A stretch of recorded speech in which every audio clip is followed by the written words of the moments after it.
The Pierces, Carrie Pierce from Texas, multiple properties, studying the BRRRR to rehab current property. Sanjay, how to find the right properties with value. Carlos from California, only one rental working on the second now. My first time tuning in tonight, says Gabriel. Jovine, my fourth or fifth Zoom call. That is awesome. Some of you guys know, Nate missed the last Zoom, so it was Jarius and Caden subbing in, but Nate will be joining us tonight, so I'm very excited to have him back, and then also Caden as well. So they'll be hopping in just the next couple minutes. But let's see a couple more people here. We have Alex from Chicago with 5 residential properties. Charles, I have 3 properties, all DSCR loan. Interest rates are 10.5. Okay. Tara, just getting started, having hard time navigating how to get funding with other people's money. For sure. We can talk about that. Magali, it's a cool name, from California, looking for my first place. Jennifer, first time having some properties, but want more. Also a realtor from Virginia and Maryland. I assume that's what you're saying. Yasmin, hi, I have questions. Okay, perfect. Yeah, and you guys feel free to yeah, Jay will hit that stuff about the business credit cards. Feel free to drop some of your questions here. What we'll do is we'll take some of them now and then save a lot for when Nate comes on, and just kind of save those at the end and get a bunch of questions answered. Typically, it's kind of a cool thing. Nate right now has his son, who's 17 years old, who just got his first property, whose goal is to become a millionaire in the next 9 months. And so now we have Caden, his son, who is more of a newbie investor, has some knowledge, but is more, it's the first time investor. And then you obviously have Nate, who has a portfolio of 250 million, has apartments, hotels, residential, all of that. So on these Zooms, we really pride ourselves into kind of hitting both pockets of people who are brand new, just starting out, super green, have no idea what to do, right? And then also people that maybe are more seasoned, right? Maybe they have a few years, some portfolio under their belt. What I will tell you is Nate is one of the smartest people when it comes to real estate that you'll ever meet in your entire life. So there's not one person that comes to these Zoom calls that doesn't get something out of the calls. So let's see, we got Sean. First time, just so I have an idea about how long does this meeting take, but want to just know how to get started in real estate. Yeah, I mean, typically, great question. So we're about 45 minutes to an hour, but sometimes it can go longer. I mean, we've gone 2 hours, honestly, depending if there's a lot of questions. So we'll send you guys, we typically send the recording. So if you can only hang out for a part of it, a lot of times it just goes long because Nate's super passionate about answering questions. And so some of those questions will go for a while. And yeah, so that's sort of what we do there. So let me see here.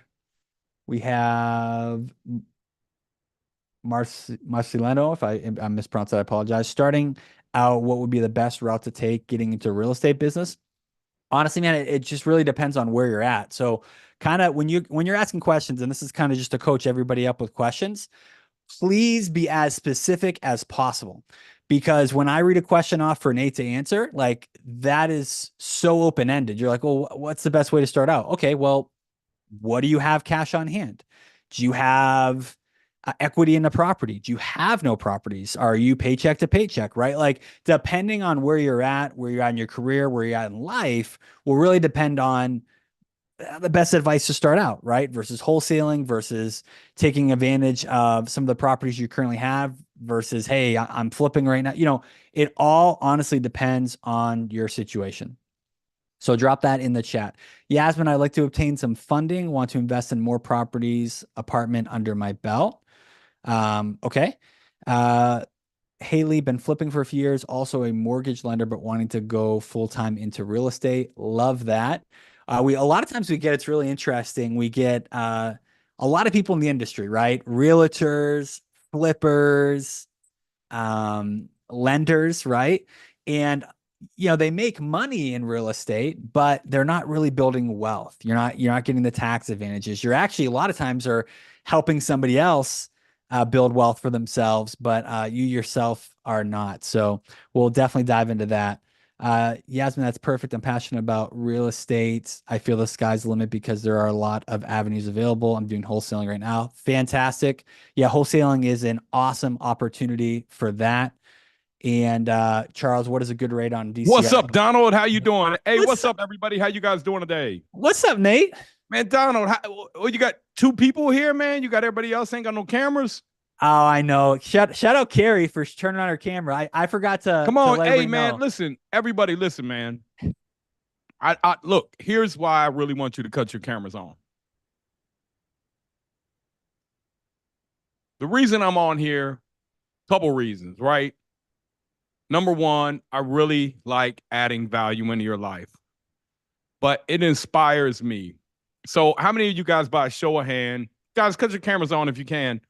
Um, how many of you, by a show of hand, ever heard of Maslow's hierarchy chart? Just one person. So I grew up really poor, and now I'm really wealthy, and so I've accomplished, I would say, everything I've ever set out to do in life that I wanted to do. You keep moving the needle, moving the goals, and you get to the top, and then it's self actualization. Well, what is self actualization? That's your legacy. It's what you're gonna do with your life. Um, what that really means is, Donald, what's going on with the screen? You drawing on it? Donald, you're doing something on a screen. Or yeah, make sure nobody else has access to that. Yeah, you got it. But the reason I like you guys to get on the screen, because I like to know who I'm talking to, man. Because I want to inspire you guys. I really want to inspire you guys, man. Look, man, we've been sold the biggest lie that go to college, it's gonna make you wealthy, that climb this corporate ladder or go be a realtor, sell more houses. The reality is almost nobody gets a raise. Your dollar amount may go up every year, but you're fighting inflation. They give you a 3 or 4% raise, inflation's 3 or 4%. And so you'll never get a raise in your life unless you work super duper hard. And it'll just be little. But the company you're working for will probably become wealthy. If you're a realtor, the person you're buying that property for, and how many of you guys in here, by a show of hands, have owned a house over 5 years? Come on, man. Don't you wish you would have bought 10, 20, 30? What if you could have? Well, I'm here to tell you you can. And I'm going to tell you the exact system that I used. Um, and it didn't come easy for me, man. I struggled, man. I was a drug dealer. I went to prison. I went bankrupt. I was an alcoholic. I was in an orphanage. Like, I went through a lot in life. But what that allowed me to do was not feel like I was going through a lot, not feel like, oh, I got to give up. Like, man, I give up for what? Like, because when you go through a lot in life, there's not really a lot that you think about, like giving. You don't think about giving up, because if you give up, you would have just died a long time ago. You just think like, this is normal. So the things that most people tell me they're having a hard time with, I'm like, man, dude, you got to change your hard, man. That's not really hard. You just ain't been through nothing hard. You know, it's like if you go to Evil Knievel. How many of you guys, by show of hands, remember who Evil Knievel is, man? Okay, and y'all go up to Evil Knievel and then you broke your pinky. Man, Evil Knievel gonna be like, man, ain't nothing. Man, come on, man. You didn't show up to work because you broke your pinky. I show up to work to break at least 40 or 50 bones, right? So you just have to change your level of thinking, man. But you got to get around the right people, the right mindset of people. There's so many people, and a lot of times they'll just cast their doubts or insecurity or fears on you guys. And so I met somebody, I would say 2007, that's been very good friend of mine ever since. Very vital in the success that I had. He always believed in me. And I met him. He was a freaking banker. And he calls me And he calls me and he says, what's your bank doing special for you? And I had some money in their bank, whatever. It was I won't name the name of the bank. But I was like, well, I don't know. I got money in a few banks. Like none of them are really doing nothing, knocking out of the park. And he said, come in and talk to me. And so I go in there to talk to him. And so he only talked to me over the phone. He thought I was a black guy. So when he saw me, he was like, I'll let him tell you that story.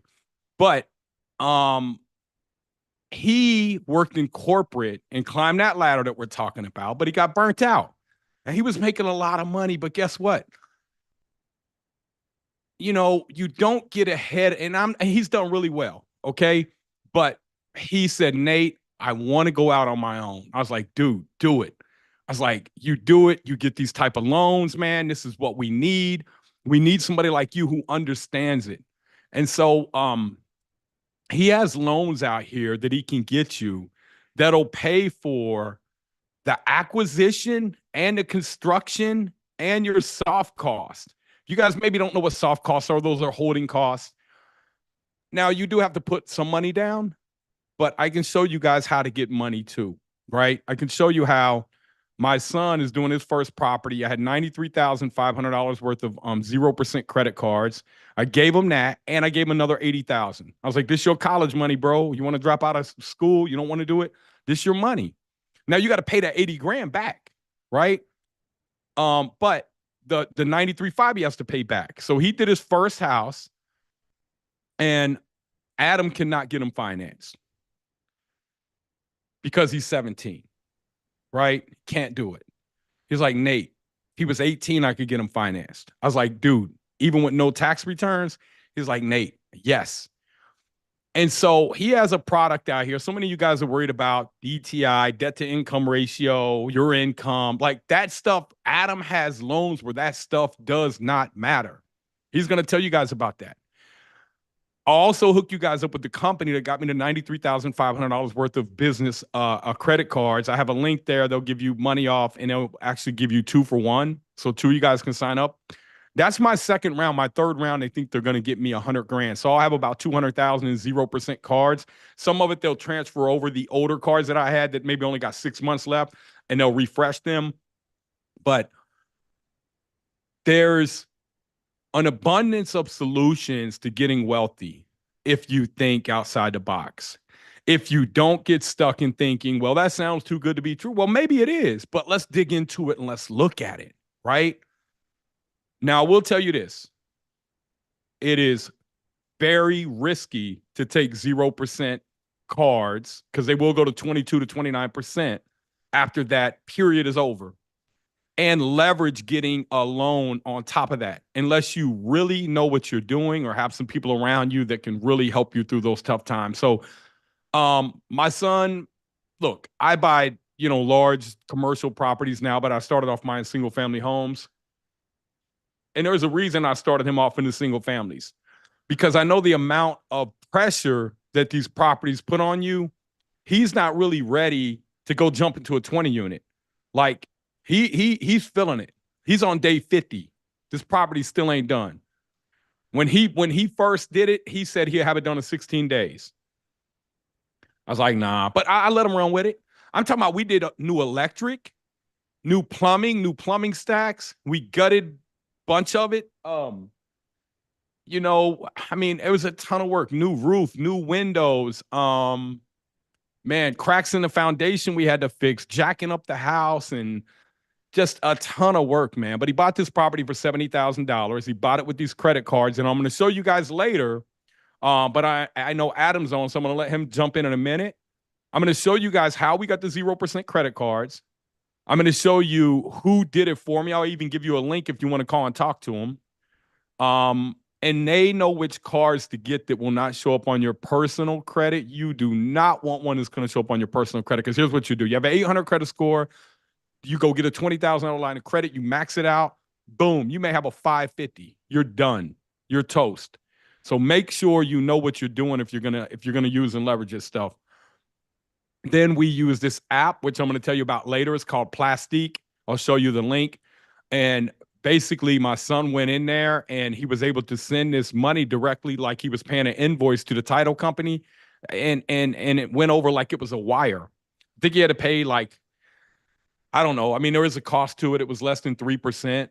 But think about if he's borrowing hard money, it's 10 to 12% and 2 to 3 points. So he ain't got to pay the 10 to 12. He just got to pay the points. I think it was $6.99 also to send the wire, and he had to use several credit cards. So there was I would call it a minor expense, even though it's 3% sounds like a lot. It's not when you're borrowing, when you're getting capital for 0%. He could have actually took the 3% money, put it into a money market account that paid 4.5% and arbitrage the credit card's money and made 1.5 points. But that's just how money works, right? They don't teach us that in high school. They don't teach us that in college because they want us to go out here and work for people who do understand that, which has always blown me away.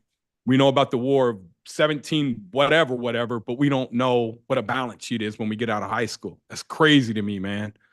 We don't know how taxes work. We don't know what tax brackets are. Like, why are we not teaching our kids this stuff, man? This is crazy to get out of high school and don't know this. And a lot of people get out of college and don't know. And then they're 40 years old and I meet them, they're still paying off that college debt. So they went to college and they couldn't even afford to make enough money with the education and knowledge they got to pay off their student loan debt. It's crazy. And then they send their kids to college. Now, I'm not talking to people that are doing okay. I'm talking to people that came from a struggle like me that think college is a way out. I'm telling you, man, the real estate is the way out. You can retire in 4, 5, 6 years, and I'll show you the path a little bit later. But I want to give you guys the resources you need. So I'm going to start off introducing my good friend, the guy I'm talking about, who thought I was a brother back in the days. Adam Gunn, what's going on, brother? Hey, can What's you take up, him off Nate? mute? How you Hey, doing? man, what's going on? How you doing, man? I'm doing good, man. Storm prep is ready. We're just gonna hunker down and hang out and do real estate for as long as we got power, and then start it up Now, again now, if we lose it. now you're 7 miles inland, right?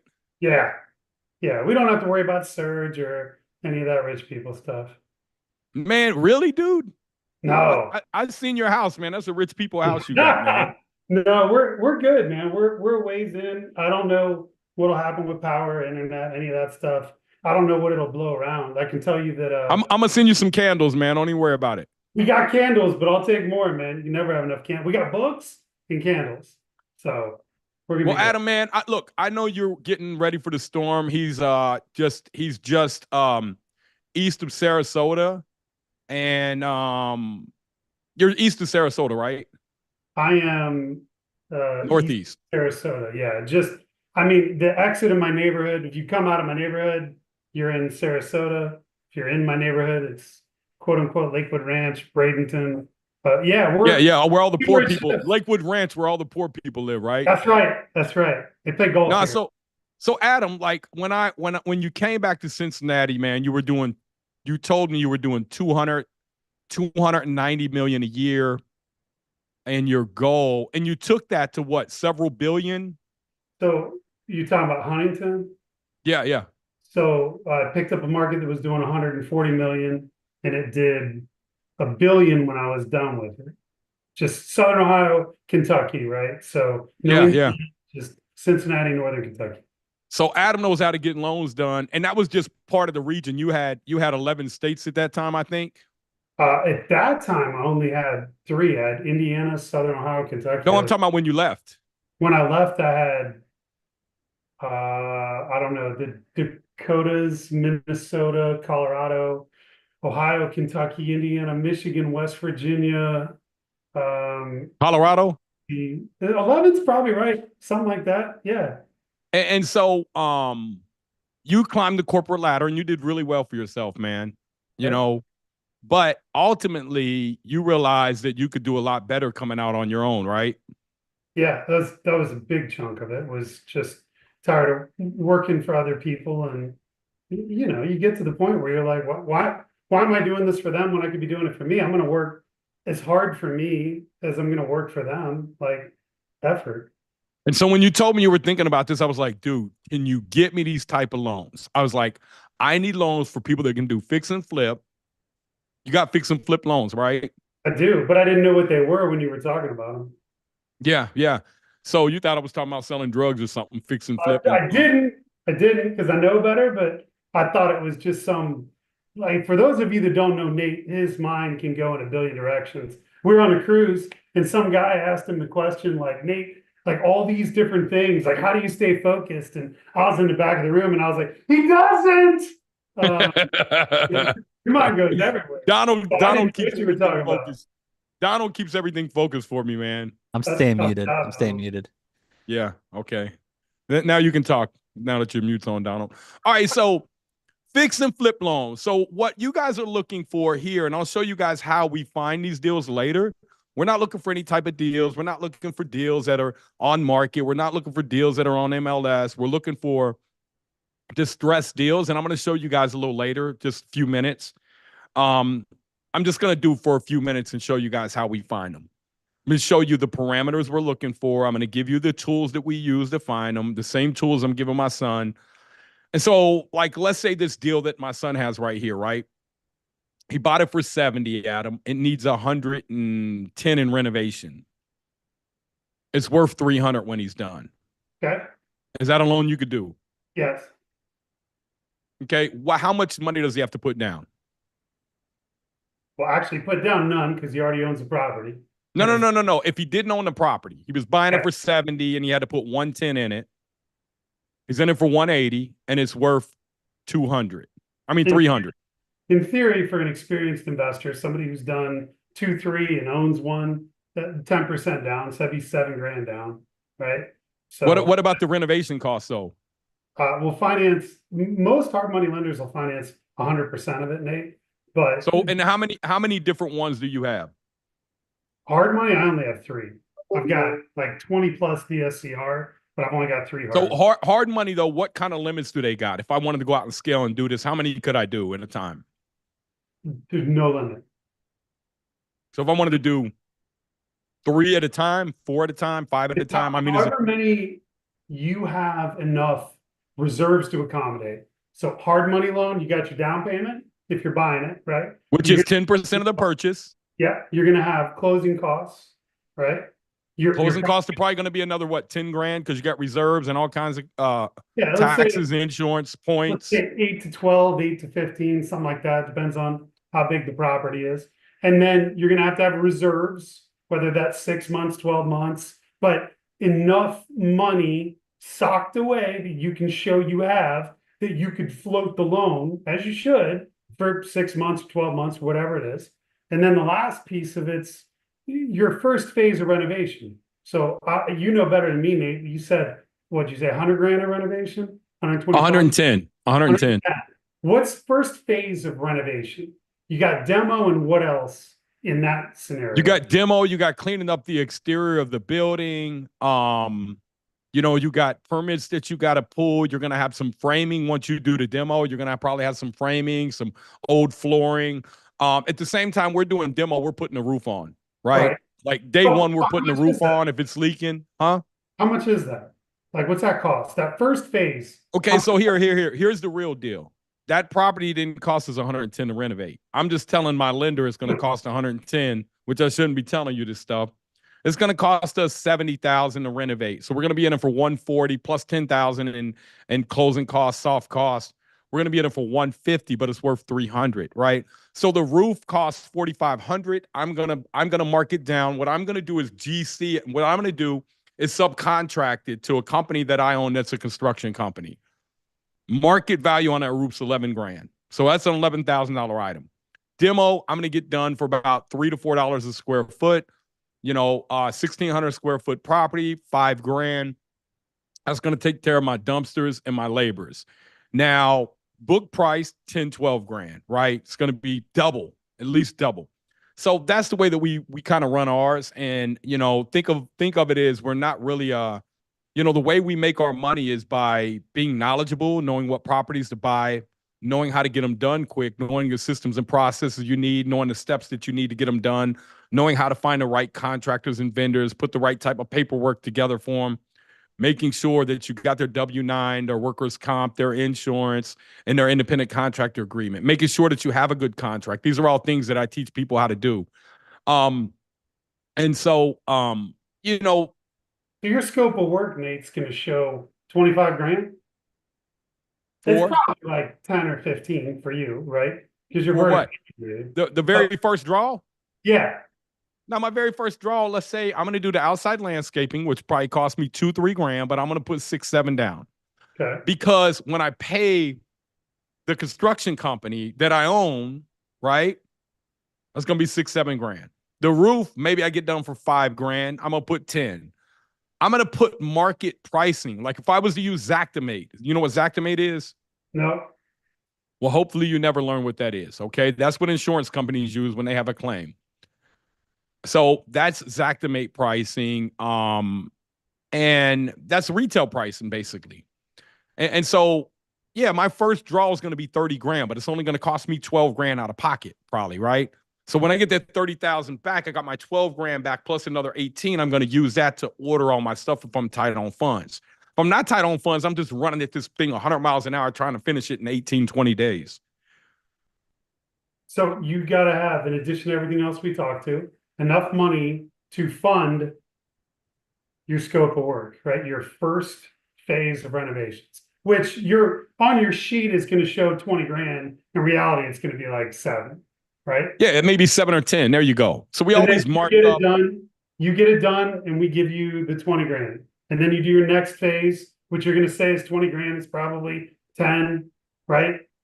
You get that Yep. done, you document it, we give you another 20 grand until your renovations are complete. Your hard money loan's done, you got however much time you got left, and then you're either going to exit into permanent financing like a DSCR loan, or you're gonna flip it. But So to get this type of loan you're talking about where I need 10% down, what kind of credit score do I need? probably 720. 720 to get 10%. Now, what if I only had like a 680? You're probably looking 20%, and if you got below a 680, you're probably not getting a hard money loan. Okay, so below a 680, you're not going to get that. So we got people that can help you guys get your credit together too. Um, and that's pretty easy to do, man. I got like an 840 credit score, man. I had a 480 credit score a decade ago. So I learned how to work on my own credit. So once you get this fix and flip loan, this is how you're going to leverage your money, leverage your credit cards, these 0% credit cards to buy a property. Again, I do not recommend this to somebody that is not experienced or does not have somebody to help them hold their hand. Is my audio good, Donald? Can you hear me No, fine? I hear you good. You I sound hear you great. good. Okay, Hazel, I think that's your audio, man. Check it out, man. Hopefully you ain't down there in Florida with the bad signal. But once I get done with this property, I mainly want to keep properties because that's how you get wealthy. You don't get wealthy selling stuff, right? You don't see wealthy people rushing to sell off all their goods. Why? Because those are the things that go up in value. And as they go up in value, the amount of cash flow that they bring in also goes up, which allows them to go borrow more money, tax-free.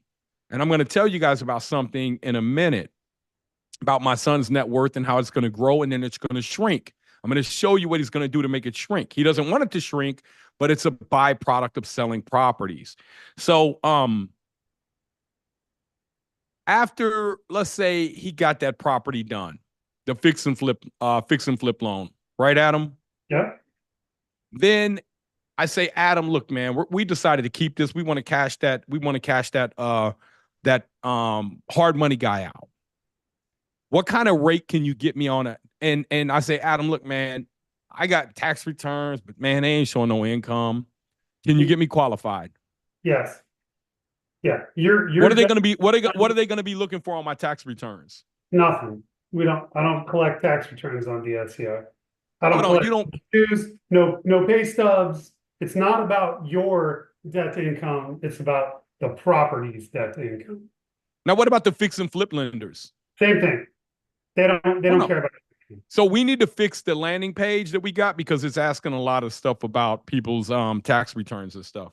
We might need to, because it's not relevant. If for house hack it is, right, Nate? Like if Yeah. So then we'll build that out and it says if you want a house hack, boom, it'll take you to a different page.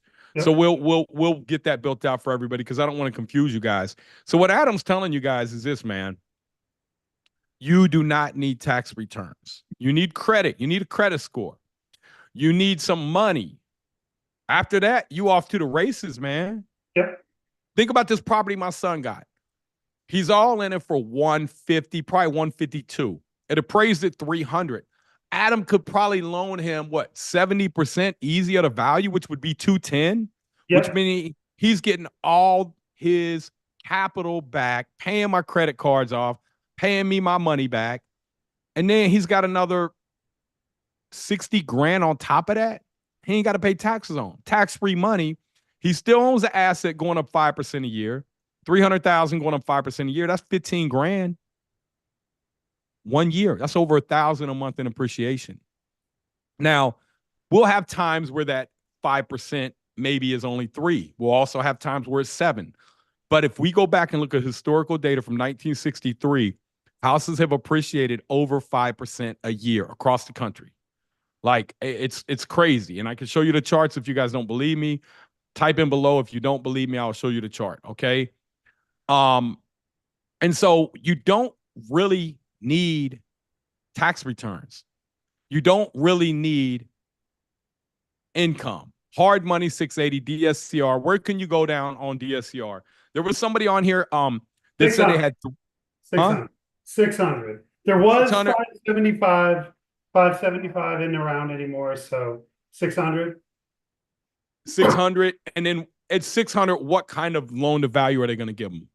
Are you talking about for a DSCR cash out refi? 65, 70 maybe. What if it's not a cash out refi? What if they're just looking at Term, rate and term? 70, maybe 75. All right, so here's a hack, everybody. Hey, somebody's got a 600 credit score. There's something wrong with their credit, right? So in some way or another, the credit rating agencies have determined that they're not a great borrower, right? The likelihood of payment is reduced when you don't have a good credit score. Maybe it's collections, maybe it's student loans, maybe it's excess debt. It can be all kinds of different things. But at the end of the day, the lower the credit score, the less they're going to let you borrow because they're trying to protect themselves. Hey, I sent somebody over to you. He just filled out a thing for you, Adam. I don't think you're going to be able to get him. He's got a 583, but he just had a 7. Oh, no, he just had a 680. He ran his credit cards up, and it took him down 100 freaking points, man. And it's not a lot. We're talking a couple $1,000, man, but he doesn't have big limits, right? And that's why it's important that you guys get this business lines of credit that I'm going to show you how to get through the right business companies that don't show up on your personal. So, Adam, people don't need tax returns, and we don't care about your debt to income ratio. Correct. Now, there was a guy on here earlier that said he has 3 DSCR loans and he's paying 10.5%. Those aren't DSCR loans. That sounds like a bridge loan or something. Well, DSCR rates are it depends on a lot, right? Loan amount. So I'm going to hit 2 at once. So somebody just said, is there a minimum loan amount on DSCR? Yes and no, right? So these loans are still somewhat regulated. So if you have a small enough loan, like I was talking to a guy in West Virginia last week, he wanted to cash out refi on a $40,000 property. His fees will be 10% of the loan amount, maybe 15, 20%. Those are deals that just institutionally, they're really hard to do. They look predatory. Like if I told you I'm going to buy a loan for 200 grand and they want 40 grand in closing costs, that's predatory, right? Yeah. CR is not a whole lot different. So really tiny loan amounts, you have problems there, right? Well, I mean, it's not worth. They're not trying to hold $40,000 on paper. They're trying to get $1 billion out. They're not trying to get it out 40,000 at a time. It's like becoming a millionaire selling hamburgers. Like, man, that's a lot of hamburgers. Nate, you were asking about rates. You know, if you got a big loan amount, great credit score, good DSCR, you're in the low 6s with no buy down. If you have a smaller loan amount, decent credit, decent DSCR, you're in the low 7s, maybe mid 7s. I mean, they're competitive rates, and you don't have to document any of your income, right? So they're easier to get done. They're pretty quick. How quick can you turn these around? I don't know, I'm gonna say 30 days. It's 30 days because I don't control people. I don't control appraisers. Somebody says they're gonna apply, they don't. Somebody says they got all their documentation, they don't. So So we'll if they say give you everything you need, you can get it done in 30 days or less, right? yes. But if they're holding you up and not getting you the stuff in real time, that's going to be critical path method. That's going to slow the process down. That or if they don't tell me everything up front. Like, Yeah. hey, I need a DSCR loan. They give me a lot of it. They didn't tell me it was short-term rentals. Short-term rentals are great, no problem. But it's a different product, maybe a different outlet. They didn't tell me it was rural. They didn't tell me the property wasn't finished. Right? Those are the things that hold up a process. Doesn't kill a deal. It just takes longer. So what we need to do then is tighten that up when the applications come over, so we can let people know the expectation, so that they know what these appraisers and banks are going to, the lenders are going to be looking for. So we want to help you guys get to the finish line. Adam, he doesn't get paid unless he does the loan. So I know he's maybe talked to you, but if he doesn't close a loan, he doesn't get paid, man. And you see his haircut, man, that costs a lot of money. So I don't know all that right, much so left, Nate. It's falling uh, out. It's yeah, falling so out. when you say 700 or better, Adam, make sure you tell them what that's for, because people are just reading that. Yep. They don't So make sure if you're going to type that in, you tell them 700 or better for what? So they asked, what do you consider good credit? And I said, good credit, 700 better. 700 credit, you can buy a property 20% down. You can take cash out 75% LTV. You can do hard money loans. Like that credit is good enough. Now you get picky about rate, want the best rate ever. Okay, 780 and up is good. If you just need freaking money, right? The hard money, 680, but DSCR, you got a property, we can take cash out of a property. I'm doing a loan right now for somebody in BIA who has some credit problems, and she's just above 600, Nate. Like her middle score is between 600 and 620, and we'll be able to get her a 65% cash out on a property she owns free and clear. Maybe 70, see, probably 65, right? And what kind of rate for somebody that has lower end credit like that? It's not as bad as you think. You're probably up in the eights. You're Yeah, that probably, ain't bad, man. but because Dude, the LTV is lower, right? So they're mitigating the risk they have as it relates to loan size by credit score, right? So your credit score is not good, so they're only going to let you borrow 65, 70%. so Adam called me one day and he said, Nate, man, I got this investor, this guy that has a couple $1 million in my account, and he wants to do something alternative. And so I don't know if you remember that, but you hooked me up with Jim, a Yeah, good friend of me and Adam's, and he's since passed away. God bless his soul. But I offered Jim, I said, Jim, I can give you 11% in 2 points, because I knew how to buy deals. I could have probably got the money cheaper, but I was like, look, dude, or I can give you equity. And Jim said, no, I just want my 11 and 2. yeah. And so I ended up getting, Jim ended up giving me money, and there was this deal. And I was like, man, you want 11 and 2 or you want some equity? He was like, I just want my 11 and 2. So he loaned me 220 to buy it, 160 to renovate it. It was a 48 unit apartment complex. I held that note with him for like 4 years, man, because I was gonna refi. He was like, no, Nate. I really like the money. Please don't.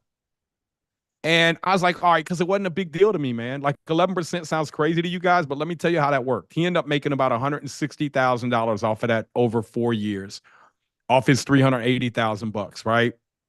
Um, I ended up making over 200,000 in cash flow, and when I sold it, I walked away with a check for over $1 million. I sold it for $1,650,000.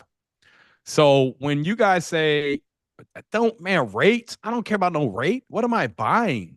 I sold that building for $1.65 million, man. I walked away with a check, 7-figure check on it, right? Um, and so understand how to buy deals, right? Understand what you're buying. You're buying cash flow that can service the debt. You're buying markets that go up in value, so that when you're asleep, you can make money. Like I said, if my son keeps that property that's worth 300,000, goes up 5% a year, it's going up 15,000 year one. Next year, he's getting 5% of 315,000. That's compounding appreciation. Is how you get wealthy. If I run that thing out if I run it out 5 years, you guys know what that thing's worth in 5 years? Here, man, let's do the math real quick, man. That's why I tell you guys, man, you want to buy, can you guys see my screen over there? Yeah, we See see a my calendar? calendar. Yeah. All right. So look, here's what you really want to understand about real estate here.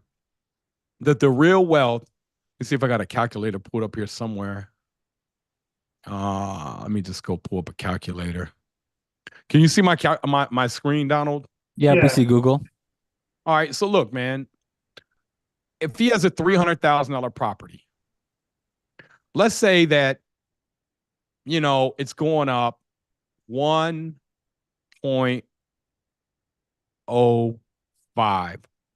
That's what it's worth the next year. Now, year two, we're going to do it again times 1.05, right? Year three. And why are people able to pay more? Because they get raises every more, right? They can't really afford more. But when they're working and they're on a hamster wheel, they think they can. This is year four and this is year five. Now, at the same time, let's say he borrowed $210,000 from Adam. And now year five, he owes 200. Look at this, man. He made $82,000 in his sleep over 60 months. That's over $1,000 a month.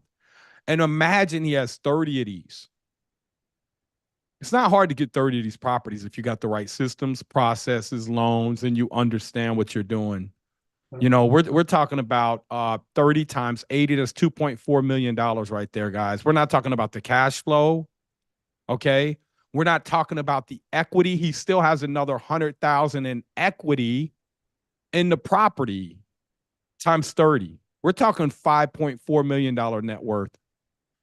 Year five, my son will probably get there if he wants. But I can show you guys how to get there too. This is what we do. This is why I'm all here showing you guys. Does that make sense to you guys right here? That's where the real wealth is made in real estate, man. I got wealthy not knowing it. And one day I just woke up in my net worth and I was like, man, what happened? And I was like, oh, that happened. Right.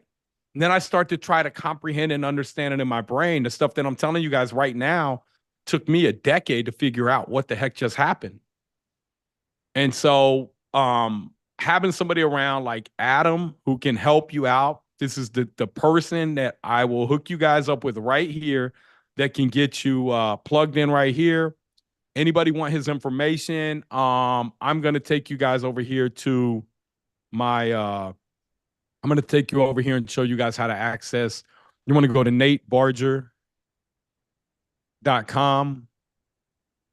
And this is where anything that I tell you about tonight, you're going to be able to come find them. You're going to come over here to partners here. And you have to get new pictures. You're losing a bunch of oh weight. God, I know, man. Tell me about it, man. I've been telling them that forever. We got some new ones coming. Just change it. We got better pictures than that, man. That's like I got you. y'all got that the one. font. Y'all could at least Photoshop my double chin. So right here we got BRRRR Invest Lending right here, and this will take you over to right here. Fill this out here. Start now. This is going to take you straight over there. Adam's going to get your application.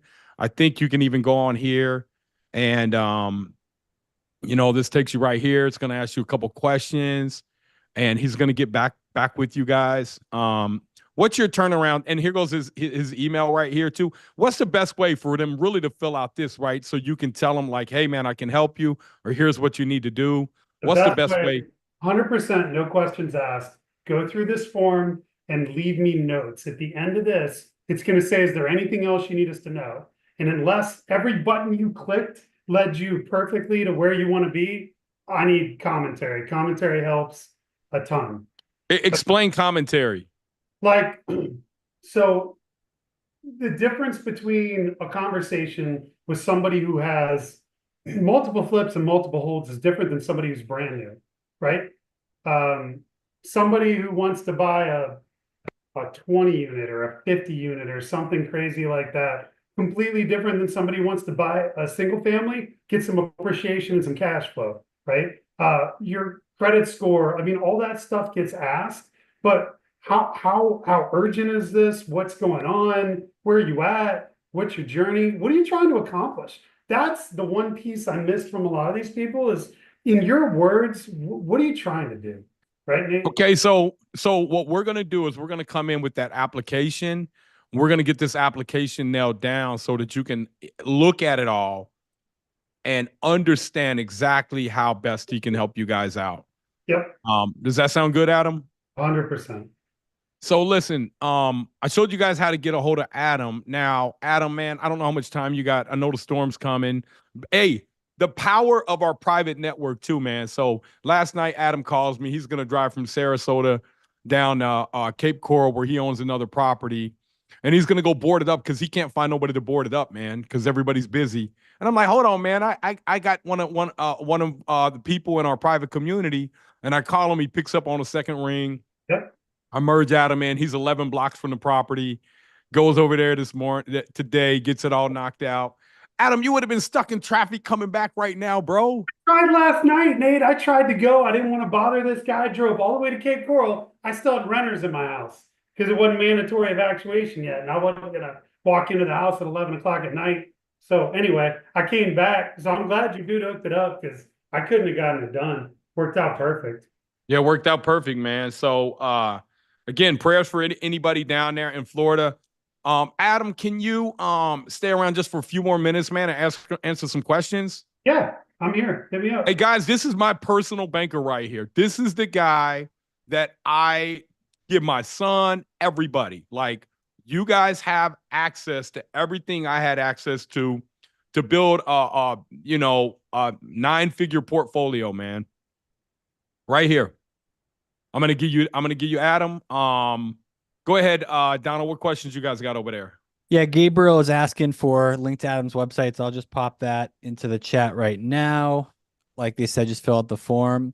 Nate's site, right, Donald? Like you go to NateBarger.com, go to BRRRR Invest Finance. Yeah, I mean, NateBarger.com. I'll drop the direct link for Adam, but you can also just go to NateBarger.com and go to our partners, and he'll be there as well. Adam, where are you located? Any state you can loan the money? So I'm located in Florida, Bradenton, Sarasota, where the storm's heading towards right now. I can lend in 50 states. Awesome.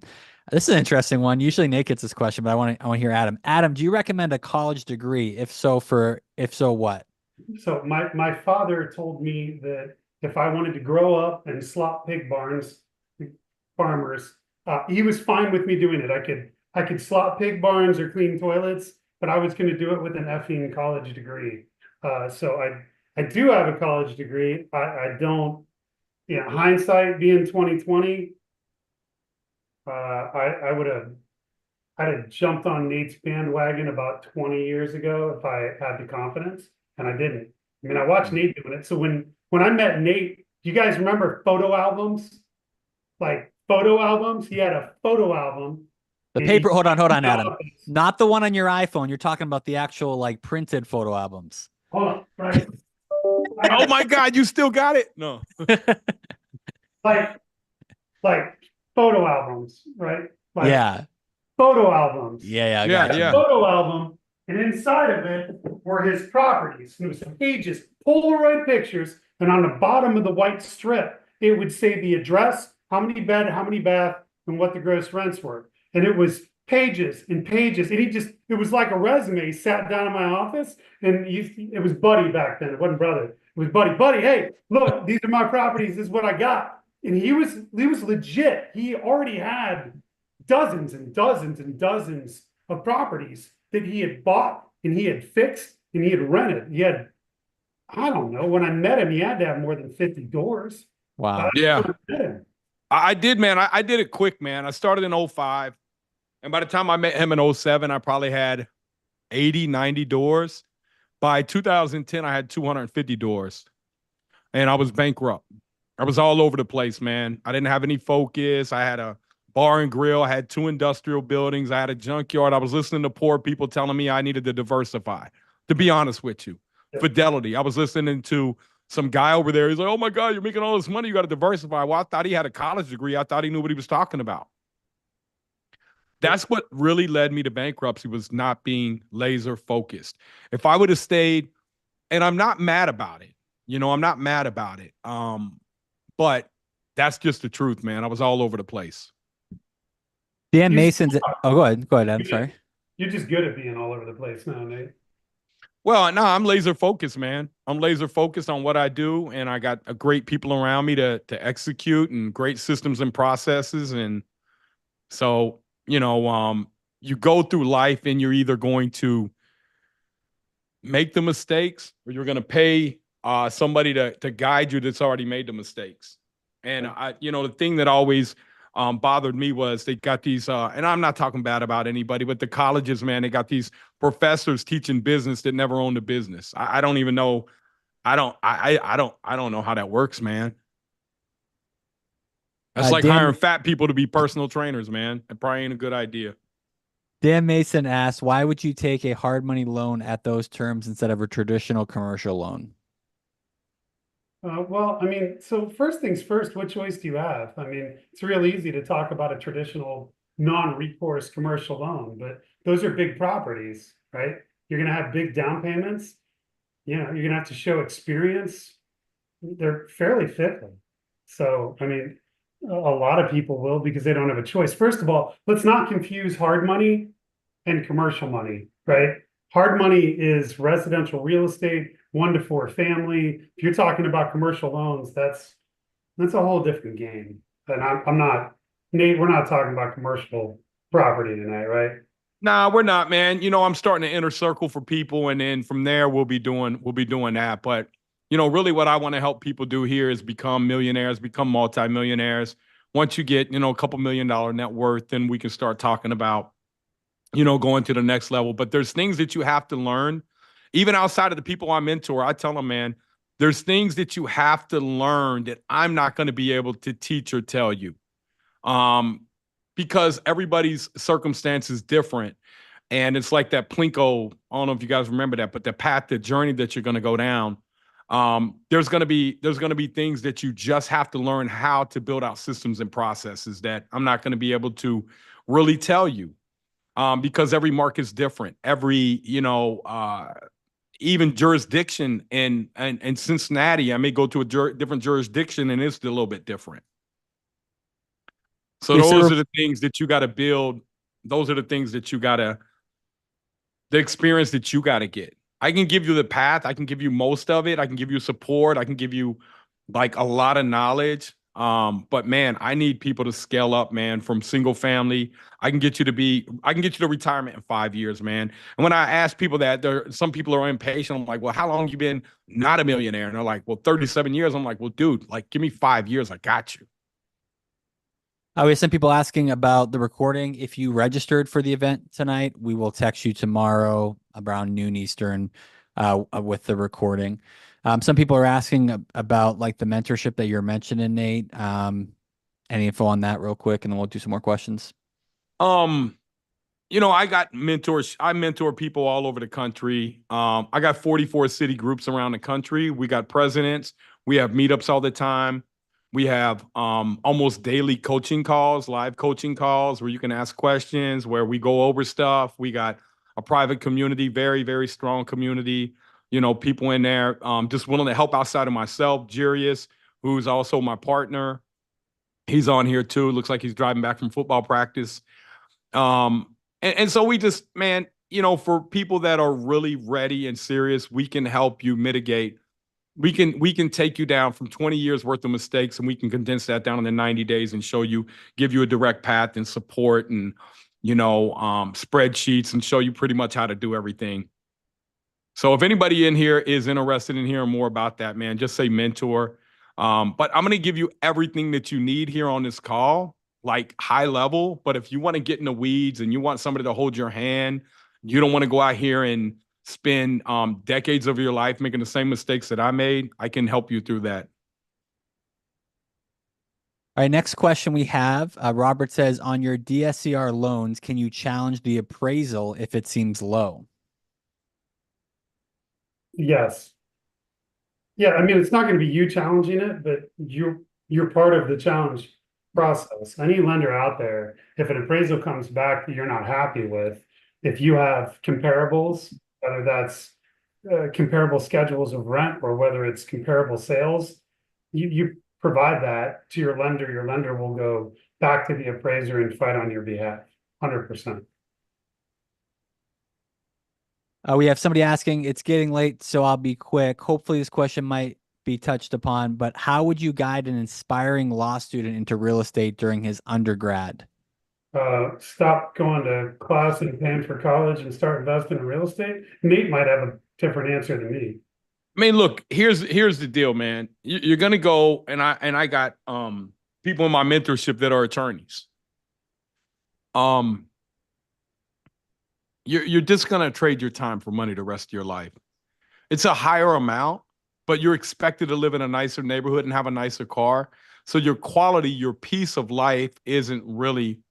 Let's say you're making $400 an hour and you're working for a law firm. You're billing $450 an hour. Well, you're only getting $225 of that. The law firm's taking half. But they tell you, hey, man, you can make partner, might take you, I don't know what, everybody's got different, right? But you're at $225 an hour. You got 2,000 working hours in a year. That's 450 grand.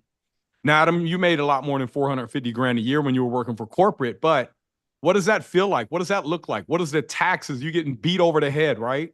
Yep. What are they taking, 35, 40%? Yeah, pretty much. I mean, so I'm making 450. I'm coming home with 275. Maybe, yeah, about. I mean, come on, bro. I mean, listen, I'm not saying that that's not good money, but that's not good money. I can show you how to do that in less than 5 years in real estate. You'll have $40,000 a month.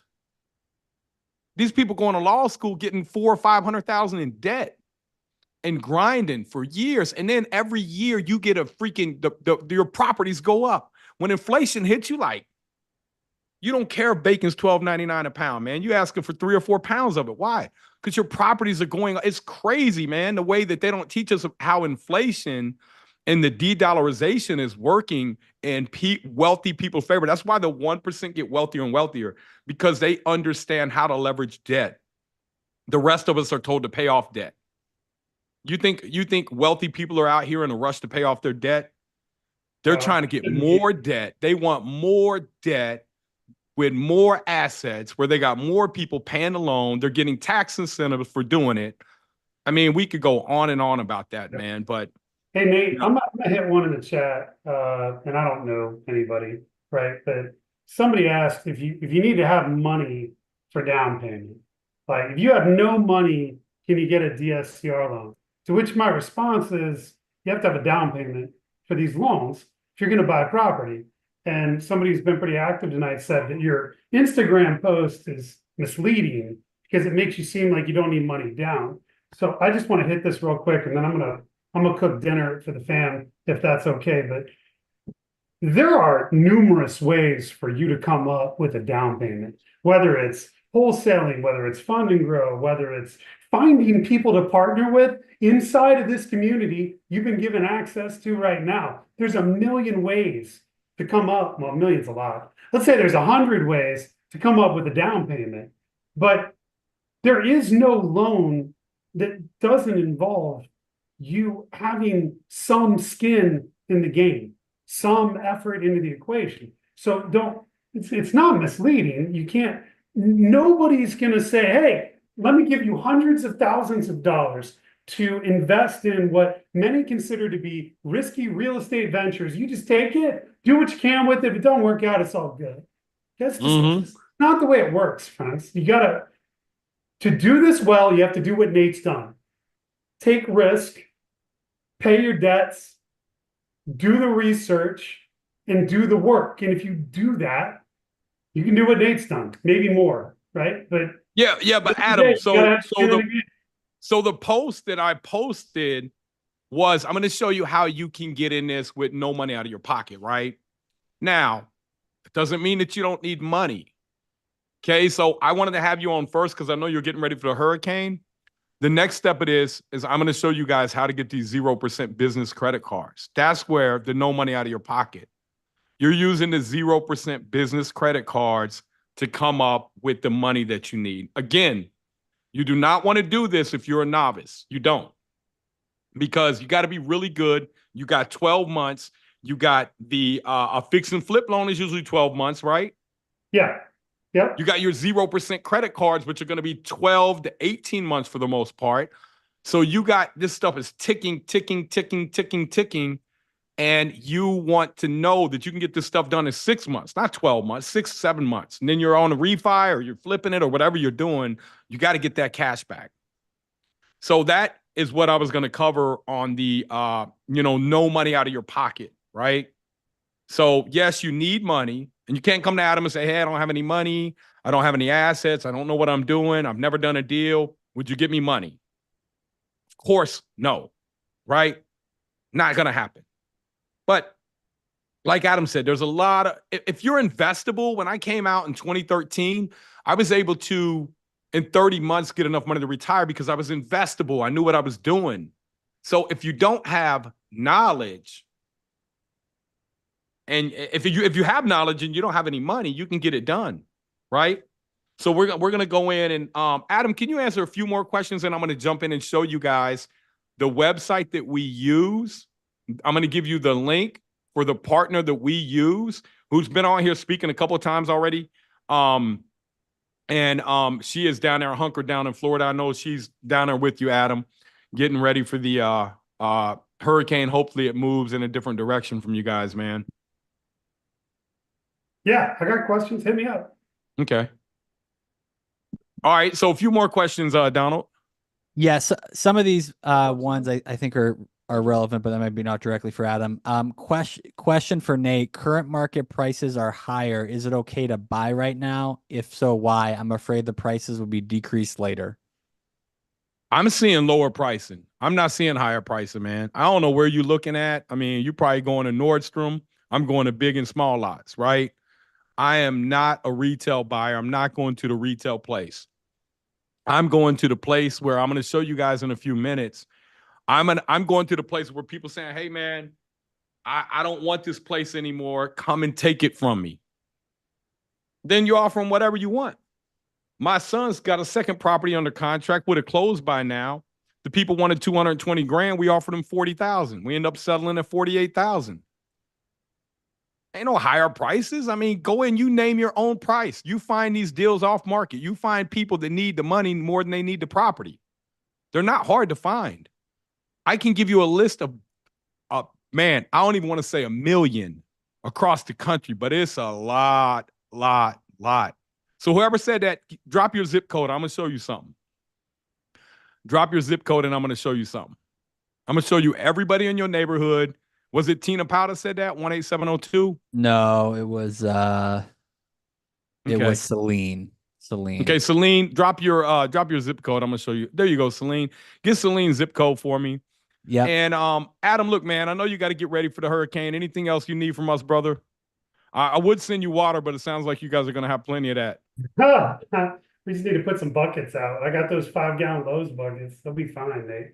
Oh, thank you, son. I got water over here though. Okay. Yeah. Caden, if you need water, you can come hang out with us. We got an extra room. Caden just getting in. He's been out since what, 8 o'clock this morning. He told me something that pissed. He kind of pissed me off when I got back, man. He was like, "Yeah, Dad, I didn't really want to work 12-hour days." I was like, "Dude, this ain't about." You hear this? Excuses, man. You can't. Hey, listen. You guys want to be millionaires in 5 years? Hey, you're gonna be like, "What's that rapper?" I got no excuses, right? Got to get rid of them, man. Your kids are gonna have. That's NF. NF. That's my daughter's favorite rapper. NF. Oh, I don't know who it is, man. But NF. okay. Yeah. Any other questions for Adam, or we're gonna let you go, Adam? Sandra just asked, can you lend in Puerto Rico?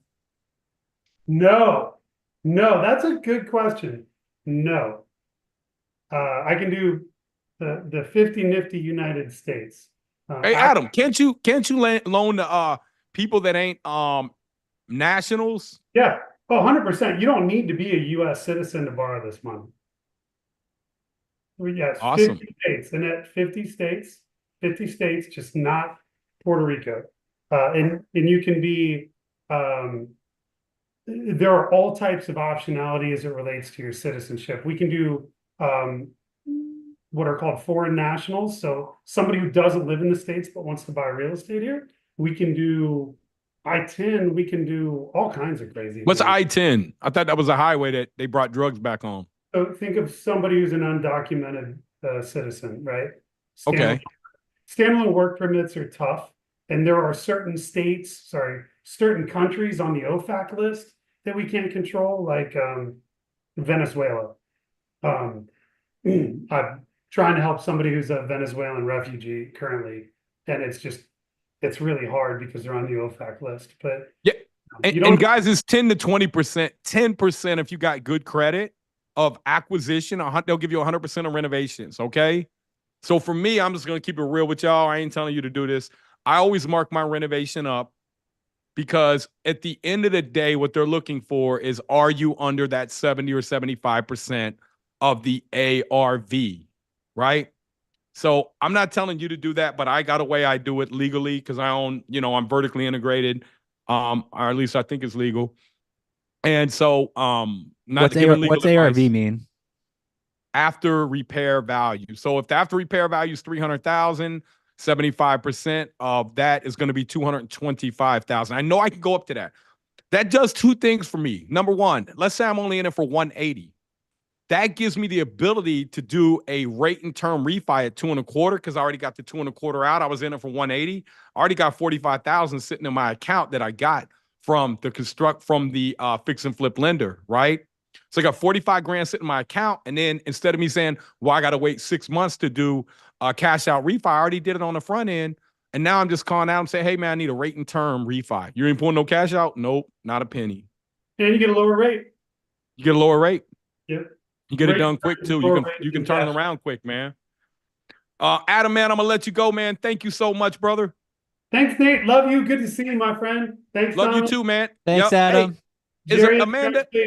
We'll Is Amanda on here? Yeah, Amanda actually stopped by. She surprised us. She's hey, Adam, we praying for you, brother. Let me know if you need anything, man. Appreciate you, my friends. You guys be good. Have a good night. Tell the wife and kids I said hi, man. Taco Tuesday. We'll get at it. Now pressure dropped down to 902 millibars. Pressure what's up, Amanda? How you doing today? I'm taking a break. I'm sitting down for the first time. Hey, man, so the husband's out battling the storm. You on the couch. Ain't that the way it's supposed to be, though? I know. He's actually in Sarasota, funny enough. He's at one of the high schools. Stop it. Hey, what's up, buddy? How you doing, man? Hey, put him on camera. What's your name? That's Junior. That's Brent Jr. What's up, Brent Jr.? Hey, how far inland are you guys? I'm actually only, as the crow flies, probably 5 miles from the Gulf. Adam 7. The way that the land works, I'm higher up, so I don't storm surge isn't an issue, and we're a little north of Tampa, so the track looking a little bit more positive for me, a little bit worse for Adam. Hey, so my buddy, he's in Tampa, and he was doing a video yesterday. I don't know if you guys know Kenny Russian, but he's an OG, and he's down in Tampa, and he was like, yeah, man, my house is 3.5 feet above sea level. I was like, bro, they talking about 15 feet waves, like. The math ain't mathing. But no, he's 20 miles in, so he should be good. Yeah, no, this is more wind this time. Lots of wind. This thing's a beast. It's a category 5 again, so it's not looking good. I got it on behind me. Finally sitting down and man, I'm just hoping it turns, man. I was listening to Bill Nye try to understand the MBs and all that. The jet stream flows it. It's in the hot pocket right now, is what I call the hot pocket. It's like this little uptick that's like gives you the super warm water, and it's super deep. So this is where it can accelerate the most right now over the next probably 12 hours. So it's really bad right now. So we'll see. Man. Yeah, it's down to 902 again, huh? Yeah, it is. I have it right in front of me. I'm showing it. It looks terrible and terrifying all at the same time. I'm boarded up. I'm done. I just have to fill bathtubs. Other than that, we're ready to go. Now, what do you fill bathtubs for? Oh, so they don't blow away? No, I'm on a well. Oh, okay. So we can't flush toilets, and I can't get, like, my doggies their water. I got 3 German Shepherds. They drink a lot of water. Girl, them sound like first world problems, man. No, I wanted to say hi. I can't stay on long. I loved it. I actually wanted to hear Adam. I've never heard him talk, so I'd love to hear what he's got going on. Yeah, So he's great, man. He's got millions of dollars worth of loans he's processing right now for our BIA members. love it. And you guys are helping people get millions and millions of dollars and 0% credit card funding right Yeah. now. I know Yeah. last month we had a lot of people sign up, and out of that, I expect multiple millions of dollars worth of funding out of that. I know you guys do too. How much money in these 0% credit cards have you guys done your company? Total, we're knocking on 2 billion. 2 billion in 0% money. That's wild. Are the banks mad at you guys? No. No, We okay. we have a good relationship. The default rates are pretty low because we do a really good job of also explaining to people you got to pay this back, right?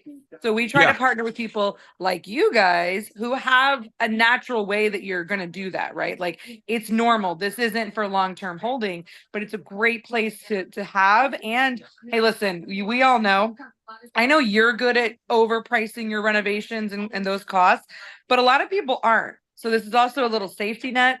If you don't do those costs right, or let's say you open up a wall and it's not what you thought it was, like it gives you that cushion as well. And then as you grow, it's revolving unsecured debt. So you can use it for anything. So it's a great piece. It gets another tool in your tool belt of funding, which you need all the things to be successful. You need the right people, in the web. So we're a great complement to Adam. Adam has a great lending product. If you're younger or don't have anything, you're a newbie, you can use us. I know that's kind of what you and Caden are doing with your stuff.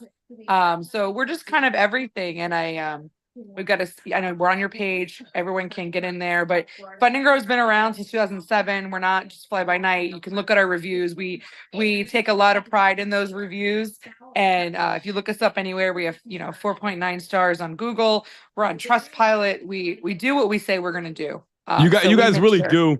And look, here's what. And so before I came and said, hey, man, would you guys work out an affiliate with us? Can you guys give us better pricing? We got thousands of people.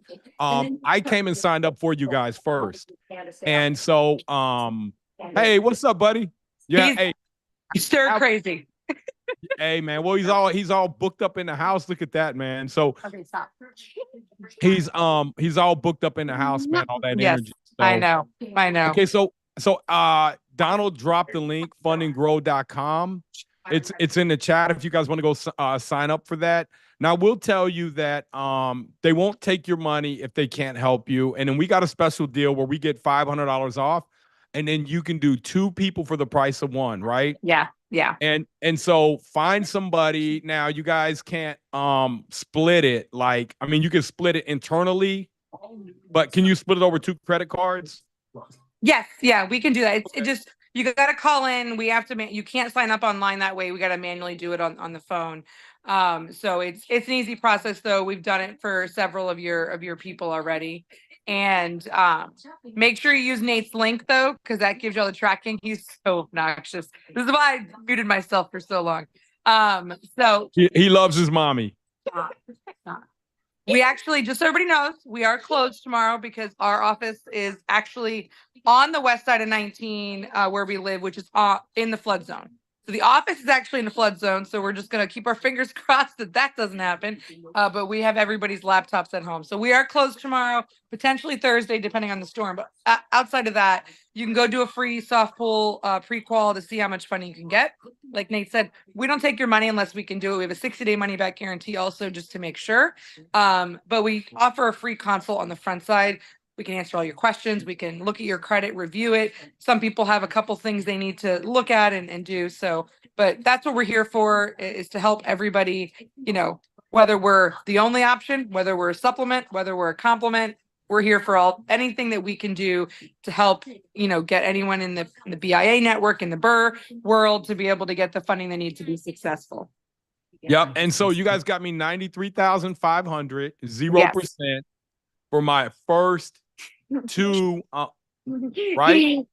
Well, your first round, remember, was more seasoning for the personal side because you don't like to use credit on your personal No, I side. love to use credit. I just don't use it in my personal name. Right.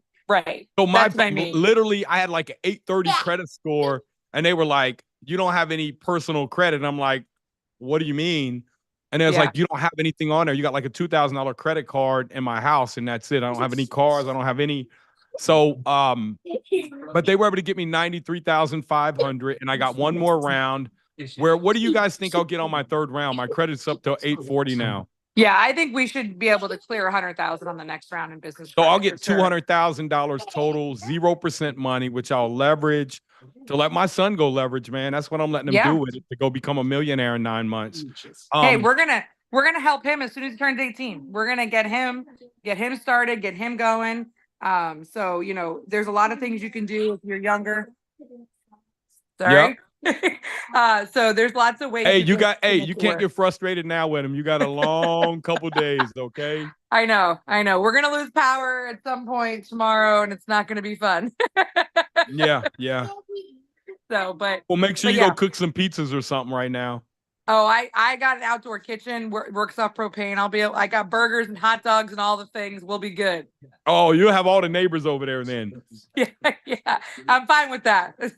It'll help the kids get energy out. So, but I just wanted to surprise you on here tonight and say hello. And I actually wanted to listen to Adam a little bit too. So I'm gonna jump off, Nate, because he ain't gonna take two questions? Can you take two questions? Absolutely. Okay, and then we'll let Amanda go. And what's your son's name? This is Brent. What's up, Brent? How you doing, man? You ready for what's it called? Milton? Is that Milton? Milton. You ready for the hurricane? Yeah. Okay. Yeah, we had snowstorms. We never had them in Ohio. Yeah, I know. Don't worry. All right. I can take a couple questions, but I can't promise to be quiet. The other one, the 2-year-old just jumped on me too. All right, so 2 questions, and then we'll let you go. And thank you so much for jumping on, Amanda. Thanks for stopping by, Amanda. Seriously. Absolutely. One question we have is this credit stacking, or what exactly? I stepped away for a minute.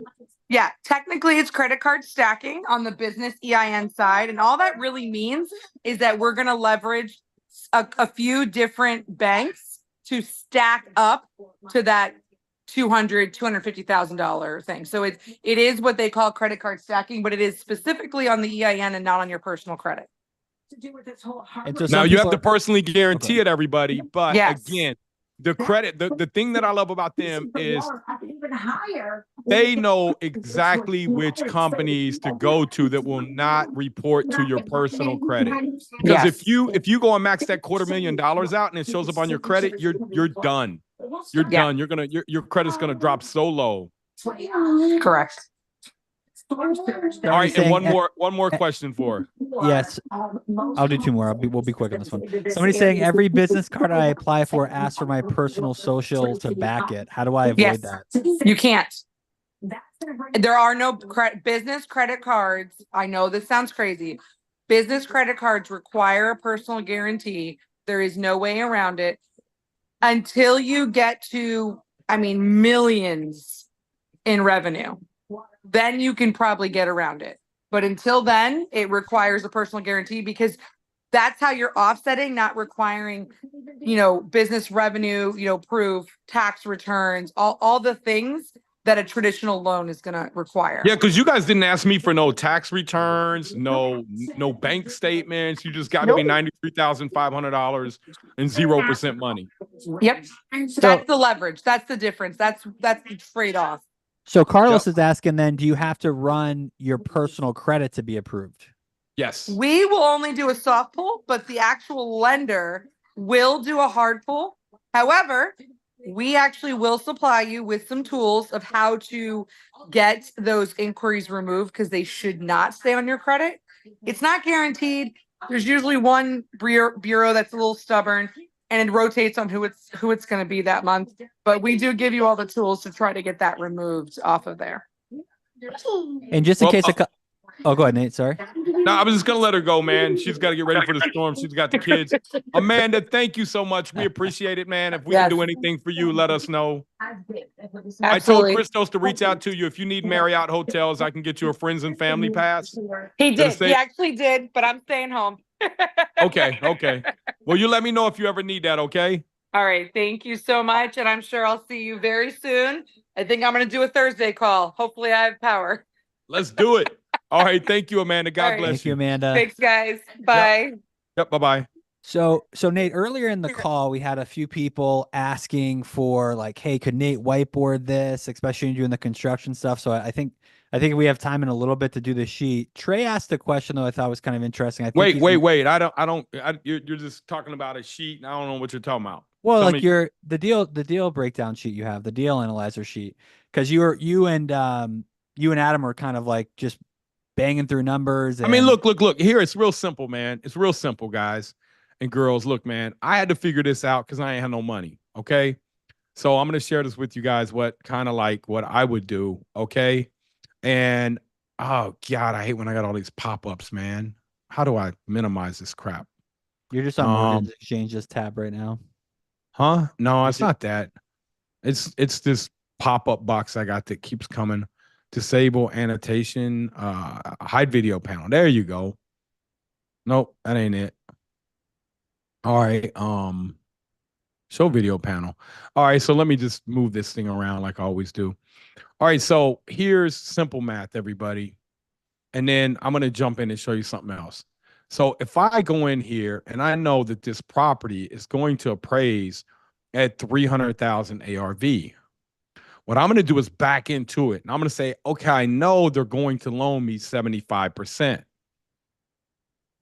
which is 2.25. So let's say that I'm buying it for 1.25,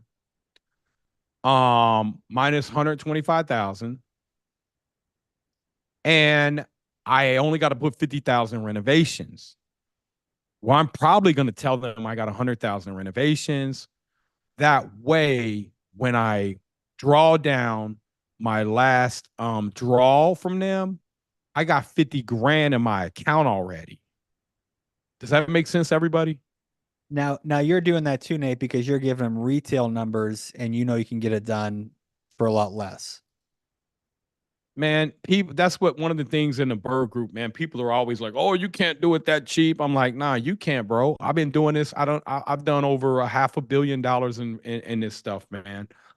I've done over this $500 million in real estate, and all of it's been BRRRR. Largest project's been about an $80 million project. Smallest one is $5,000 house, probably less than that, right? So I started from the ground up and I had to figure all this stuff out because every time the lenders come back in the days, well, we can't lend on this. We changed this requirement. We did this, we did that. So then I just figured it all out over time. And so if my construction costs are only 50,000, I'm going to tell them it's 100. I'm just going to mark the stuff up to closer to retail. That does a couple things. That helps me out in case I go over budget. I'm always going to run a 20% contingency anyways. And for people saying, well, I can't find a deal if I do that, then don't do the deal. Learn how to find deals, which I'm going to show you here in a minute. One quick, easy way. And Thursday at 12 o'clock noon, using this same link, I got my partner Jairus that jumps in every freaking Thursday at 12 o'clock and will make calls for you. Okay? So this is real simple math. So it cost me 50,000 to do the renovation. That means that after I buy the property and renovate it, I got 50 grand in my pocket. Now I owe that debt. But then if I go do a DSCR loan, I know they're going to do 75%. Let's say I know they're going to do 75%. They're going to say, well, are you doing a cash out refi? If so, you got to wait 6 months seasoning. Nah, man, I'm just doing a rate and term. I ain't trying to get no money out. I already have $225,000 in debt recorded on the title. When the title company goes to pull and they say, well, what's the payoff? They say it's 2.25. I got 50 grand in my account already. I already did the cash out refi on the front side, right? So that's how you get around a lot of the stuff that, and then so let me jump in real quick and show you guys how I would go find properties here. So I would go over here to, let me just go to right here, go to natebarger.com, natebarger.com. Then I'm going to go over here to partners and we're going to get that picture change tomorrow, please.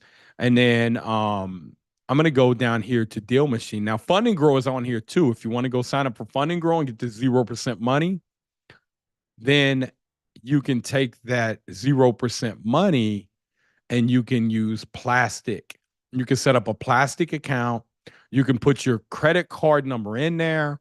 Then you could send it to the business and a routing in the account number, and you can actually send this money to a title company. That's why I was talking about if the person from Instagram is saying right there, this is how you do it with zero money out of pocket. You leverage other people's money. You leverage your credit. You leverage this 0% money right here. We got all the systems and processes that can show you how to do this. And ultimately, if you follow the process that we have, the odds of you being successful are going to be a lot greater than you trying to do it on your own. And we're there to answer questions every day for you along the way for the people that are in our mentorship. So right here, this is what you're going to use. You go over here to NateBarger.com. You're going to click on Fund and Grow. If they tell you they can get you this money, they're going to get you this 0% money. You get that lined up. You can send your down payment through plastic, right? So that's kind of how all that works right there. Now, but what we're talking about over here is deal machines. We're going to go over here and we have a deal worked out with them too. That's even a better picture than that other one. Donald, so look, you go over here, get started with your 7-day free trial. Now, we will get you a 7-day free trial. We also have special pricing for our group because we got so many people. I'm just going to go to get started here, and it's already going to log me in because it knows who I am. See, this got my picture up here. And so what was that zip code that what was the lady earlier had that couldn't find a deal? Did you write that down? Yep, it was 91780. Man, she sound like she in Beverly Hill almost, right? All right, so we're gonna go. Oh yeah, we all the way in LA. There we go. All right, so now what I want to find out is there anybody in here that's looking to sell this property, right? Now, the very first thing I'm gonna do is I'm gonna say, hey man, let me find out who's not paying their taxes. I want to go find tax delinquent people, right? So this will light up here. All these people in white in this area right here, right? These people are behind or delinquent on their taxes. So this is 1.52 million off market, high equity.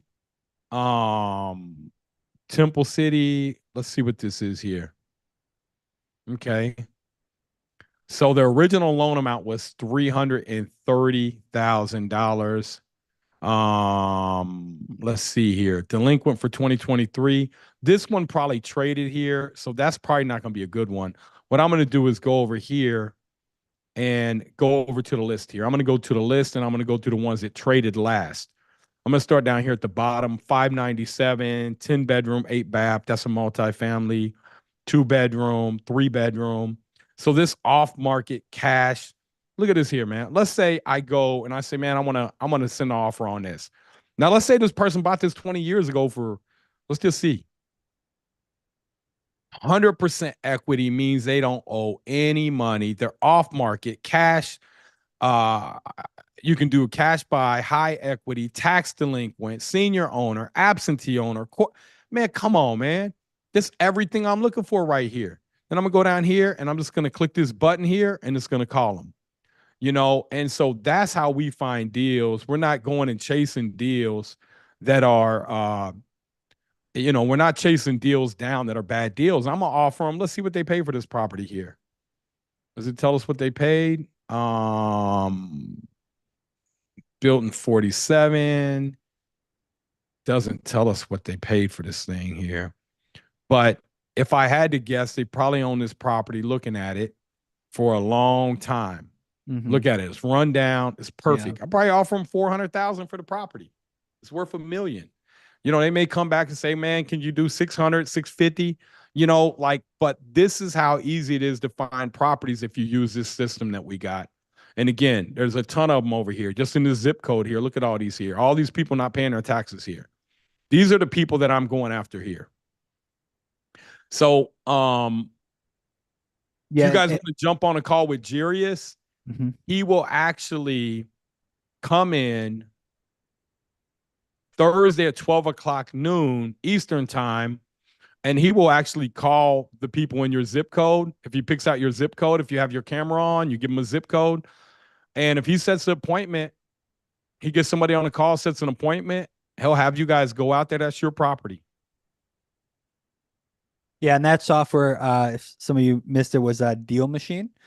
And then Celine saying, I'd like to buy out-of-state houses, don't know where to start. We have a lot of people So, in Donald, California the Deal Machine, no, you got to tell them how to get there. So drop the link below off the Nate Okay. Barger thing. Yeah, you got it. And then so that software there, we get special pricing, and you're going to get a 7-day trial, and you can send postcards. There's so much more you can do.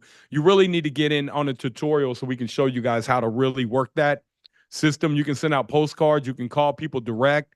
We even have systems that Jirius sets up. We have VAs calling 500 to 800 people a day for us. And these VAs are charging us $40 to $45 to do that. We have about a 17% pickup rate, and they set about 2 appointments a day. So Jirius has all that. That's how we find properties on the back end. Yep. So any questions about that, everybody?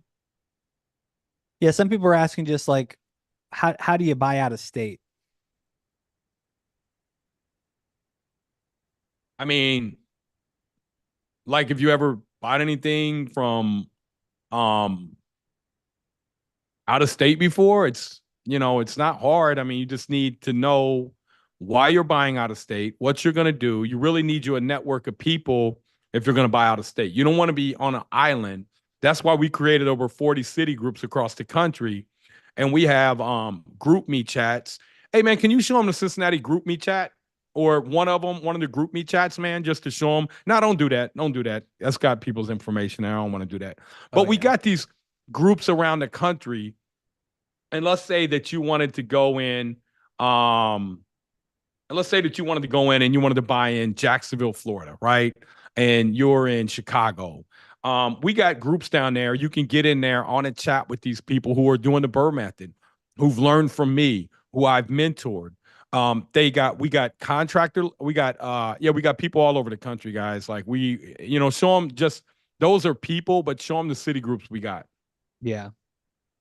So we have 41 city groups across major markets, and we're continuing to grow that. So like Nate said, they're meeting monthly, both in person and over Zoom sometimes, and they'll even go walk through properties together. They're sharing vendor lists, networking together. I mean, it's a really phenomenal network group. So Jeremy Hughes, he's in here, man. Hey, Jeremy, can you talk for a minute? There he is. There you go. Jeremy, what's going on, brother? Jeremy? Hey, brother. Man, how was the cruise, bro? I ain't seen you since. I just got back Saturday. I went on another cruise right after. I know, right? It was amazing. It was amazing. It was BRRRR 360 for me is always life-changing. So blessing, refocused, got some new knowledge, some more contacts. Spent some time with the kids, in the Caribbean. It was win-win for me, brother. And you get to write it off, man. So look, 100%. You're the president of Milwaukee, man. I appreciate all the hard work, but you had a girl that just got into our private mentorship, and she made you helped her out, man.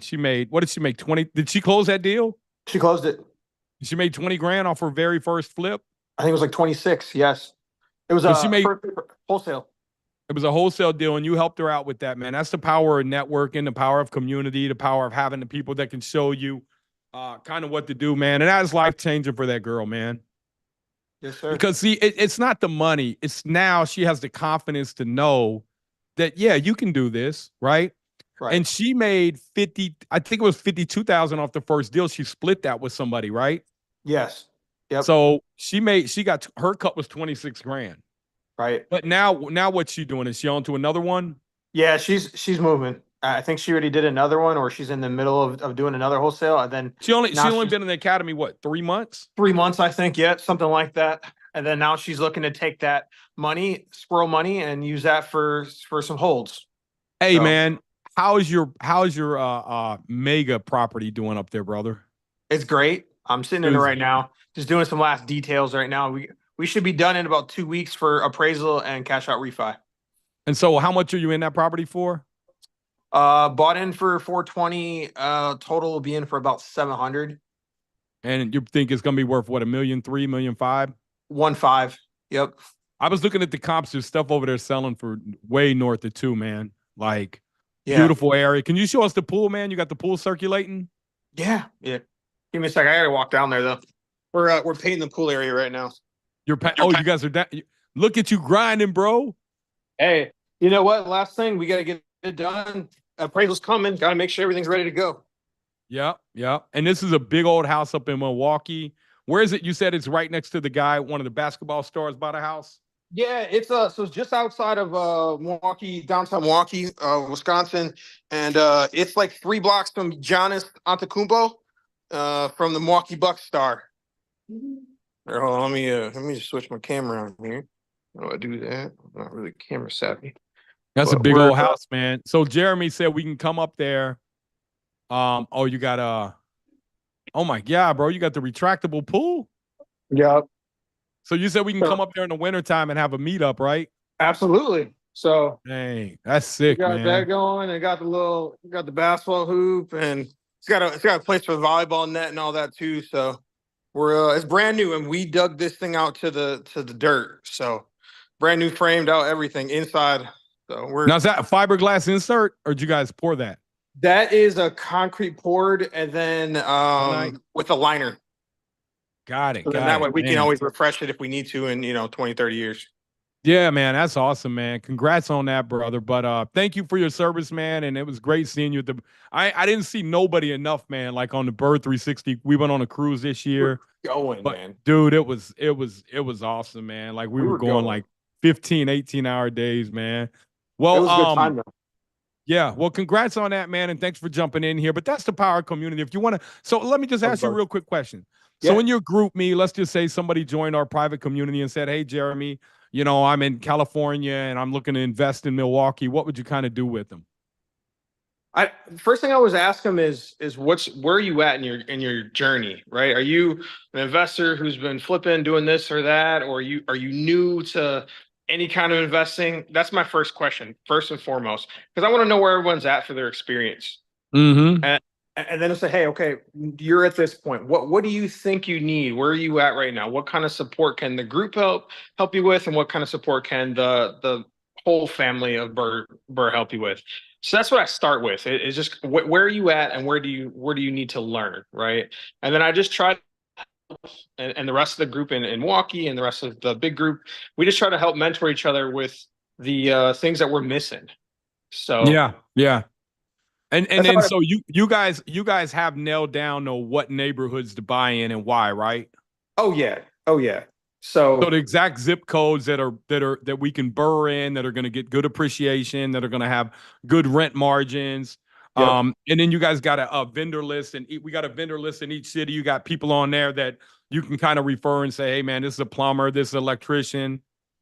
yeah, it's pretty cool because you get this big group, which is our big group of a few thousand people, and everybody's like, "Hey, I need a plumber." Well, you're in Cincinnati, but I'm in Milwaukee, so it's really nice to be able to have that local down where we go to our Milwaukee market. And we go, "Hey, we got a plumber over here. I got a guy." Today, literally today, somebody posted in the group. They said, "Hey, I need a title person in Milwaukee area." I said, "Got you."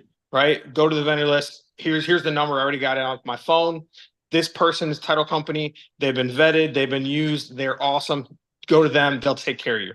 Done. They got a hold of them ready, and they're gonna do work with them. So it's nice to have people in your corner that have already had vetted these kind of contractors or services or things like that. That's local, and it's kind of helps you get through some of the BS. Yeah, and I see you're finishing out the paint over there. Yep. Are Yep, you we got using that? time. Are you using the PPG discount that we got? Oh yeah, 100%. Yeah. I'm sure something like that. Hold on, I'm sure. What are you paying for that paint there? So this is special. So this is Yep. this is steel grip stuff. That's the primer actually, but because we need it cover like all the humidity and stuff. That I think we only paid like I think $17 a gallon for that primer, Yep. which is good primer. And then Yep. but in general, I don't get it by gallon. I get it by the 5 gallons. My Yep. 5 gallons I spend on a speed, no, not speed hide, The high hide or the speed hide, like the 86 speed bucks hide. for a 5. Yeah, so I doubled down with our PPG discount that the Academy gets, and then I went and talked to the rep even more directly, and they gave me even a better price on top of our BRRRR price. So I get a 5 gallon for about 47 a 5 gallon. Yep. I mean, we got stuff that you can get for the 45 to 47 too. It just depends on what you want. Like Right. $8 a gallon, we get that stuff for, man. You get it down to $40 a 5. But for me, I'd rather buy a little bit the quality. It depends on what I'm painting.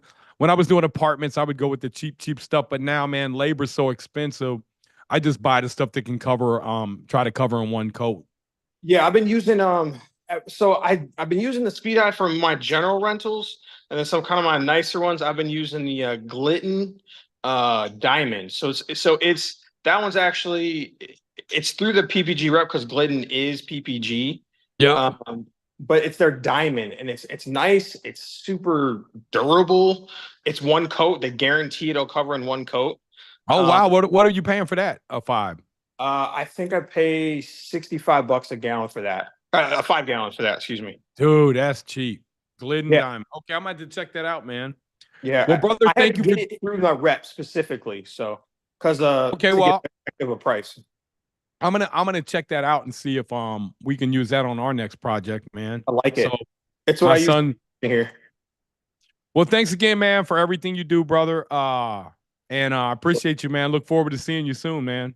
Always, brother. We'll see you soon. Appreciate you. Hey, you getting in on this challenge we doing?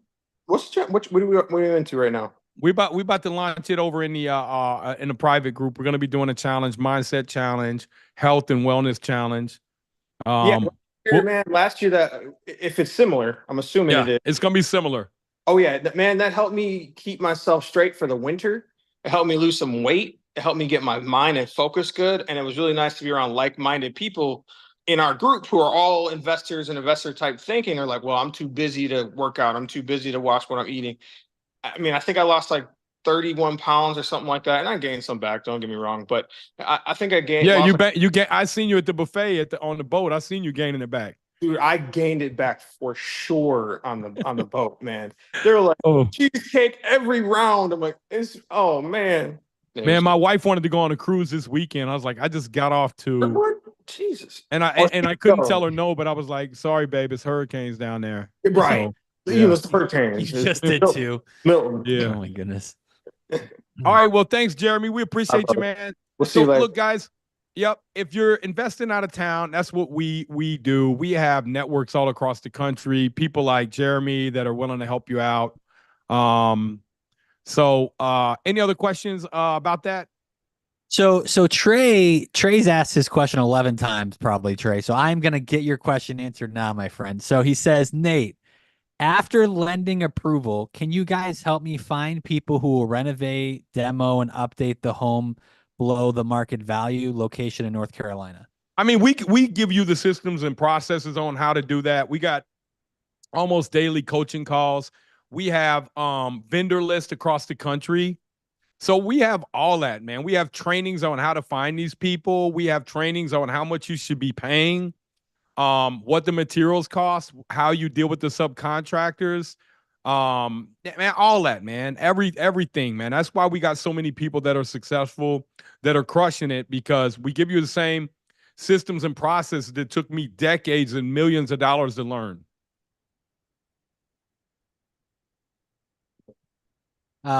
Somebody's saying, I'm a recent graduate looking to buy my first property. Would you recommend a duplex or a single family housing? Just get a deal. Like, what's your goal? Like, if you're trying to house hack, definitely a duplex. But look, get a deal. Like, people say, hey, should I get a one family or four? Like, I don't care, dude. Get a deal. Get a deal that's going to give you equity. You know, like, oh, would you rather get a 2-unit that doesn't have any equity, or a one family that you're all in at 60% of the after repair value? Just get a deal and be able to get your money back and do it again and again and again and again. That's the key to getting wealthy using the BRRRR method. I know some people are hungry for learning, so I'm going to shout out a couple places for some. Maybe the Academy, Nate's mentorship, isn't right for you right now. Follow Nate on Instagram. He does a ton of content on there. We also have a Facebook group community, BRRRR Invest, 4 R's, BRRRR Invest. You can join that. We do a lot of our live trainings there, tons of content. And then also, Nate, you do have a 5-year roadmap training as well that you created free for all of our community, right? Yeah. And so, kind of the things we said we were going to cover on this call, we're going to give you access to the lender we got. That was Adam. We're going to show you how to get the 0% cards. That was Ashley. We sent the link over there. Amanda. We showed you the software we use to find off market deals, right? So we showed you all of that, right? And so the next part that you guys are looking for is like, if you want to go deep and you really want to get some training, man, I mean, we have a mentorship that can, and our mentorship doesn't last 3 months or 6 months. It's life. Once you're in, you're in. And there's no upsells or anything like that. Like, there's not. That's why we have such a strong community across the country. Because I wanted to get people in. I didn't want to upsell people. I wanted something that we could help these people out for the rest of their life, man. We got people that are, for 2-3 years when we first started, they're still in here. They're still active. They're still crushing it. And now those people are coming back and they're helping answer questions in our private chat a lot. And just inspiring people. We have an uplifting community, man. We don't I'm not even going to say we don't tolerate any nonsense. Like, it just isn't in there. Like, nobody's going to act like that. They just don't, because that's not the culture that we have. So the 5-year roadmap, we do have something that can show you guys how to do this in 5 years, how you can retire. I could run through it real quick. But I'd rather answer questions with you guys and send that training to you if you're interested in that. Just comment 5-year below and we'll send that training out to you guys. Yeah, or if you're on Instagram watching live, just comment training. Jesus is asking, how do you use the 0% credit cards as down payment? What's the transfer process? So the transfer is you use this company. What we use, and I think there's a couple other ones. There's one that I have my son look into. I don't know if he's in there, but there's one that said that they can, and I haven't verified this yet, that they can send the money to your bank account. But the way we did it was this company right here. I'll share it with you guys here. It's called Plastic right here. Plastiq. You go set up a Plastic account. You put your credit cards in there. There is a little bit of navigating in there, which I'm gonna create a training and show you guys how we did this, because it's a little tricky with what you got to put in there. So I think we were buying inventory.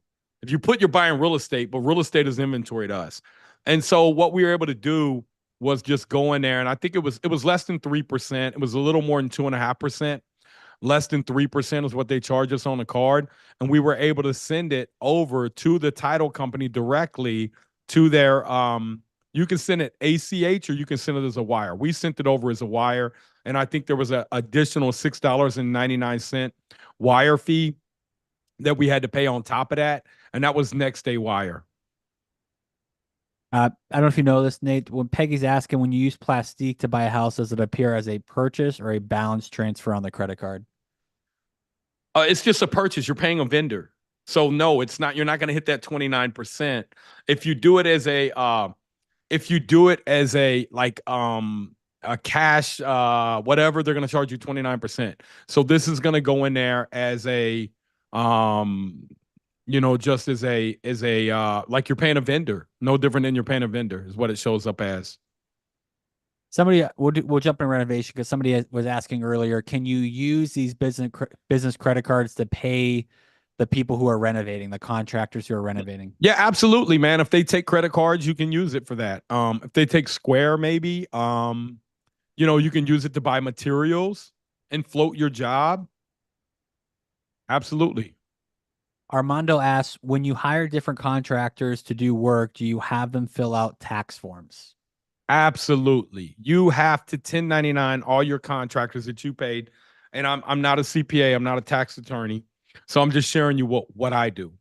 Anybody who we pay over $600 a year to, you have to send a 1099. Even your attorney, you got to send them a 1099, right? So you send them a 1099. You also need, and we go over all this in the academy. You need a W-9 filled out from them, which is a tax form. We get a copy of their ID to make sure it's them. We also get their workers' comp. They're going to be working on our job. We also get their insurance, and we get added as an additional, meaning that if they do something wrong, we don't have to call them and say, hey, who's your insurance company? We can call the insurance company directly and say, hey, we're an additional insured on this. This was messed up. You guys need to send the claims adjuster out, okay? We also show you guys how to get these contractors where you're not going into a contract with them where they can't hold your job hostage. We can get our contractors off in real time. We also do not give them money up front. We control the materials. We make sure the materials are there. And if the materials aren't there, we penalize ourselves, because I'm not about to have a contractor out here sitting in my job waiting on me to get materials. That's my job. It's my responsibility. His job is to get the job done. We set up a scope, a time frame, and we get this stuff done quick. We pay our vendors the same week they get done. We're not playing with their money. A lot of the vendors will come and work for us a lot cheaper than they will for the big companies, because the big companies are 30, 60, 90-day net. These people don't want to wait. They need money right now. They want to get paid this week. So we have an individual line item by line item by line item by line item. We pay them for every last little thing that's done in there. It's easy. It's a scope of work. You put a doorknob in, here's how much you're getting paid. You put a smoke alarm up, you put a blind up, you painted 1,200 square feet. Everything is broken down. There's nothing complex about contracting. It's Stone Age crap, man. It's like, oh, a 2x4. It's a piece. It's drywall. It's paint. There's nothing complicated about this, man. It's systems and processes, and you can do it. Robert's asking, can you speak to overpricing the rehab costs? My hard money lender makes me get a lien waiver signed by my contractor with the dollar amount that I'm trying to draw. Do you have to do that? And if so, is the contractor comfortable with you putting a higher amount than what he's actually being charged for the scope of work? The way that I do it is I have my own construction company that we set up. Okay? So my construction company's doing the work. I'm paying my construction company $10,000 for the roof. Right? Which is different than your real estate company, right, Nate? Is that right? Yeah. Yeah. My construction company's charging me $10,000 for the roof. My construction company pays them out $4,500. Right? So I have a real check being transferred for 10 grand, right, to that company, which I own, which is a disregarded entity, and I won't get into tax stuff, but that's how we transfer that. We have documentation showing that's what we really paid, but there's profit margins on there, right? We really only pay $4,500. If they want a lien waiver, that's smart, get a lien waiver. But the way that we do it, we're not getting a check from them to pay them. We are paying that, and then we're getting reimbursed when the inspector comes out and says, yep, roof's done, 10 grand. Yep, the paint's done, 5,000. Does that make sense? Was that Jay? Does that make sense, guys? That was Robert. And I learned how to do all this stuff because in the last recession, when I was going through it, the bank started changing everything. And I was like, holy crap, how do I get around this? And I just had to be creative and figure out how to get around it. Or I had to go home and tell my wife, sorry, babe, we ain't got no money. And guess what I wasn't going to do? Call your wife. I wasn't going to come back to my kids and family and tell them, hey, man, things are hard. Like, hey, man, that ain't their problem. Like my wife's responsibility is to take care of the house. My responsibility is to get the money. And so I wasn't about to go home to her and tell her, like, it's rough out here. Like, that just wasn't something I was going to do. All right, I love this one. Tram Merlin says, I know I just got in here, but I'm 15 and I'm really looking into the future of myself. And I know it might be off topic, but I want to learn how to become a bird dog and learn how to be someone like y'all in this world. Bro, smartest thing right there, man. Literally, by the time you're 18 and old enough to get these loans, you get out here and bird dog. Go download that deal machine, man. Get in there, learn that thing, get obsessed with it. You will find more deals than you can close on. And like I said, man, People, you guys are so obsessed with wondering how much, well, I don't know if they'll take that offer, man. Why are you worried about that? You weren't like when you was up tipsy in the club and you know you wasn't looking good, you didn't have a problem going up and talking to the pretty girl, right? So, I mean, come on, man. Just be bold about it, man. Just go ask the question. Go ask the question. Look, so here's what we run our stuff through right here. Like, you know, here's kind of this is the property my son got here. This is the property here. These are the comps. It's worth 303. We came out with, or 303 was the average. We came out with 296 based off the square footage. Realtor said 299. So look, how do we figure out what our offer is on this property? Right here. The ARV is 296,651. That means that our maximum, which would be 66% here, but let's say I was to go to 75%. Oh, this is view only. I'm only going to 66% of the loan at 6.75 at a 30-year AM at 1269.89. That's my payment. I can rent this thing out for 2,200. My max purchase plus renovation plus soft cost of 195. Construction costs 58,835. Closing costs 1,500. Holding costs while vacant 11,000. Utilities while vacant 1,000. The reason this was so low because we use the credit cards, right? Normally this maybe would have been 6,000, 7,000, right? Leasing fee, lease up fee, grass cutting while vacant. Now this is all things while the property's being renovated. Insurance while vacant, property tax while vacant. And I'm running the 20% contingency on top of the 58,000, which is 16,000 more, right? That doesn't, okay. That's total. Oh no, I'm sorry. That's my total holding cost are 16,000. 20% contingency is another 11 grand. So my total costs are 86,852. My max offer is 108. Got it accepted at 70, meaning that when we go to refinance, if we were going to do it, he'd cash out all the money back, pay the credit cards back, pay me back his little college money, and still walk away with $38,000. But then how are we going to pay the bank? We got to pay the bank this $1,269.89. Well, we got $2,200 a month coming in, 95% occupancy. $2,090 is our gross monthly rent with a 5% vacancy, which is $25,080 annually.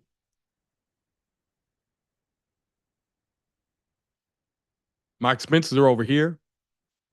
Advertising, $3 a month, because I know every 30 months this thing is going to go vacant. I'm going to have to spend probably $50 to $60 in ads. So I just escrow that amount. My insurance right here, $150 a month.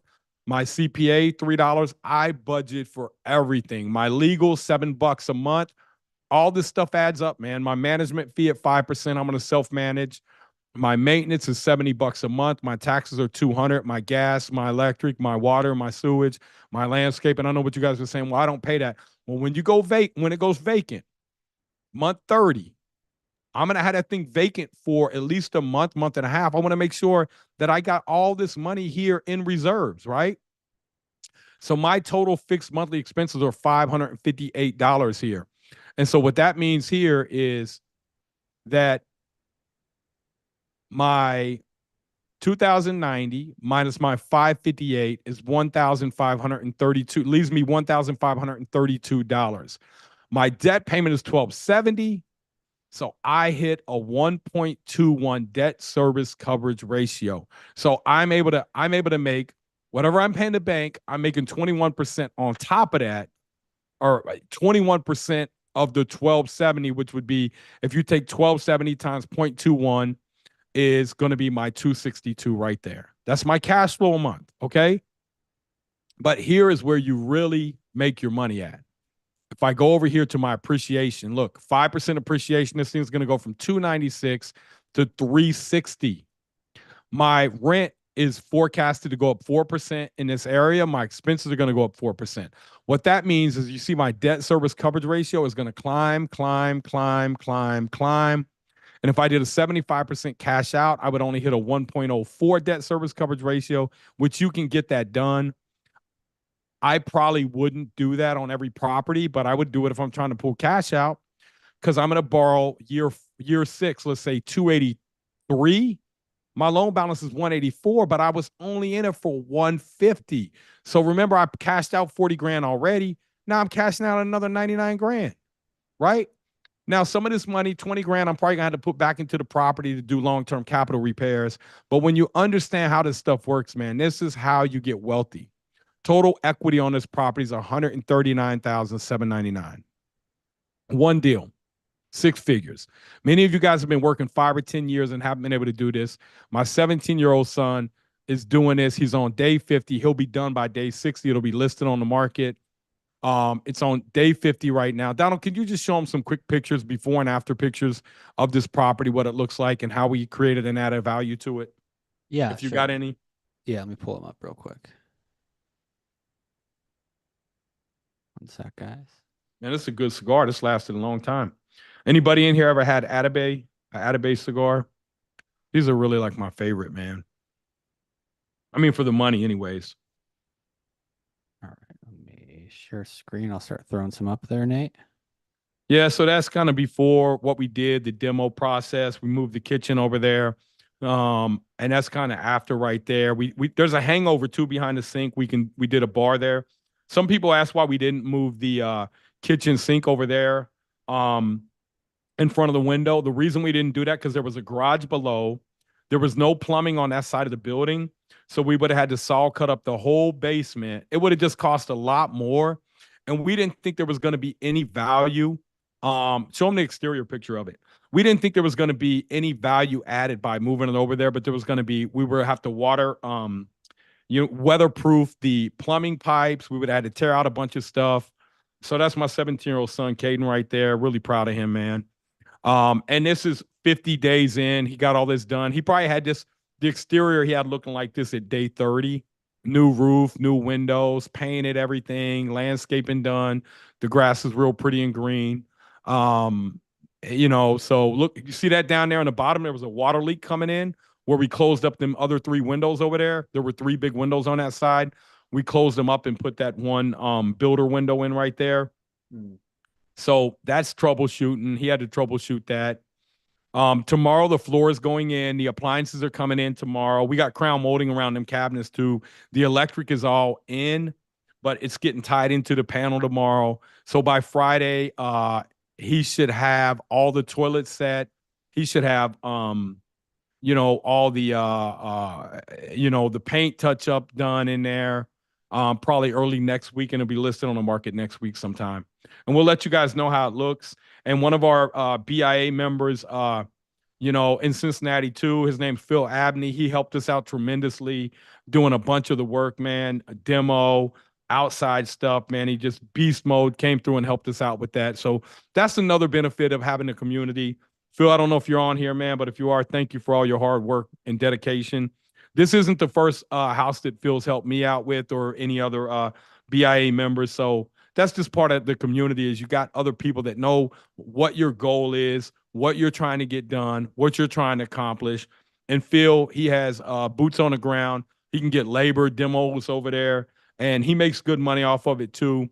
Phil probably run and make, $3,000 a week working with us, profit. So, but he's in there grinding and he's saving us money. He's managing the guys. And so you can create a win-win within the community as well. All right, let me pull up this question. Okay. And any questions too about how much something costs? Because when it comes to construction costs, I know everything. I know all the numbers in my head. So Samantha asked this, just with the construction, is it okay to give a contractor a deposit if he requests it right before the work starts? I don't do that. I don't do that. And I've done $500 million worth of this stuff. I just don't do that unless it's somebody that I've known for a long time. Now, we don't use Xactimate pricing. Xactimate's crazy high. We run about 30. Let me give you an example. We just had a fire job, and I don't know if you got any documentation on that. The insurance company paid us $350,000 on a fire I had in one of my apartment buildings. And they really only wanted to pay us 100 and something grand, but I went and got a public adjuster. I don't know if you guys know what a public adjuster is. I got a guy owns Capital Risk Group. He's also in the academy. And I got another one down there. James is down there in Florida if anybody needs a public adjuster. What they'll do is come in and they'll make sure the insurance company's treating you fair and you're getting everything you know. So that insurance claim would have been about 120, 140 grand. But he came in, he knows how to write this stuff on Xactimate. He got us $350,000. He charged me 10% for that, which was 35 grand. I probably could have negotiated it down to 5, but I ain't trying to beat the guy up. He helps me out all the time. He's been working on a hotel claim that I got that's $1 million plus claim. So I ain't trying to beat the guy up, man. Treat people fair. Treat people fair, man. Don't try to get everything yourself, every penny. Don't worry about that, man. Worry about the big money. We got that job done for $54,000. Wow. We made over $250,000 off that claim because we passed it on to our construction company. Speaking of that, Liv actually asked, how can I start a construction company to subcontract? I don't know what state you're in. I don't know the requirements. You got to go find all that stuff out. And then if you're in our private group, we can walk you through that. There's probably people that already have it.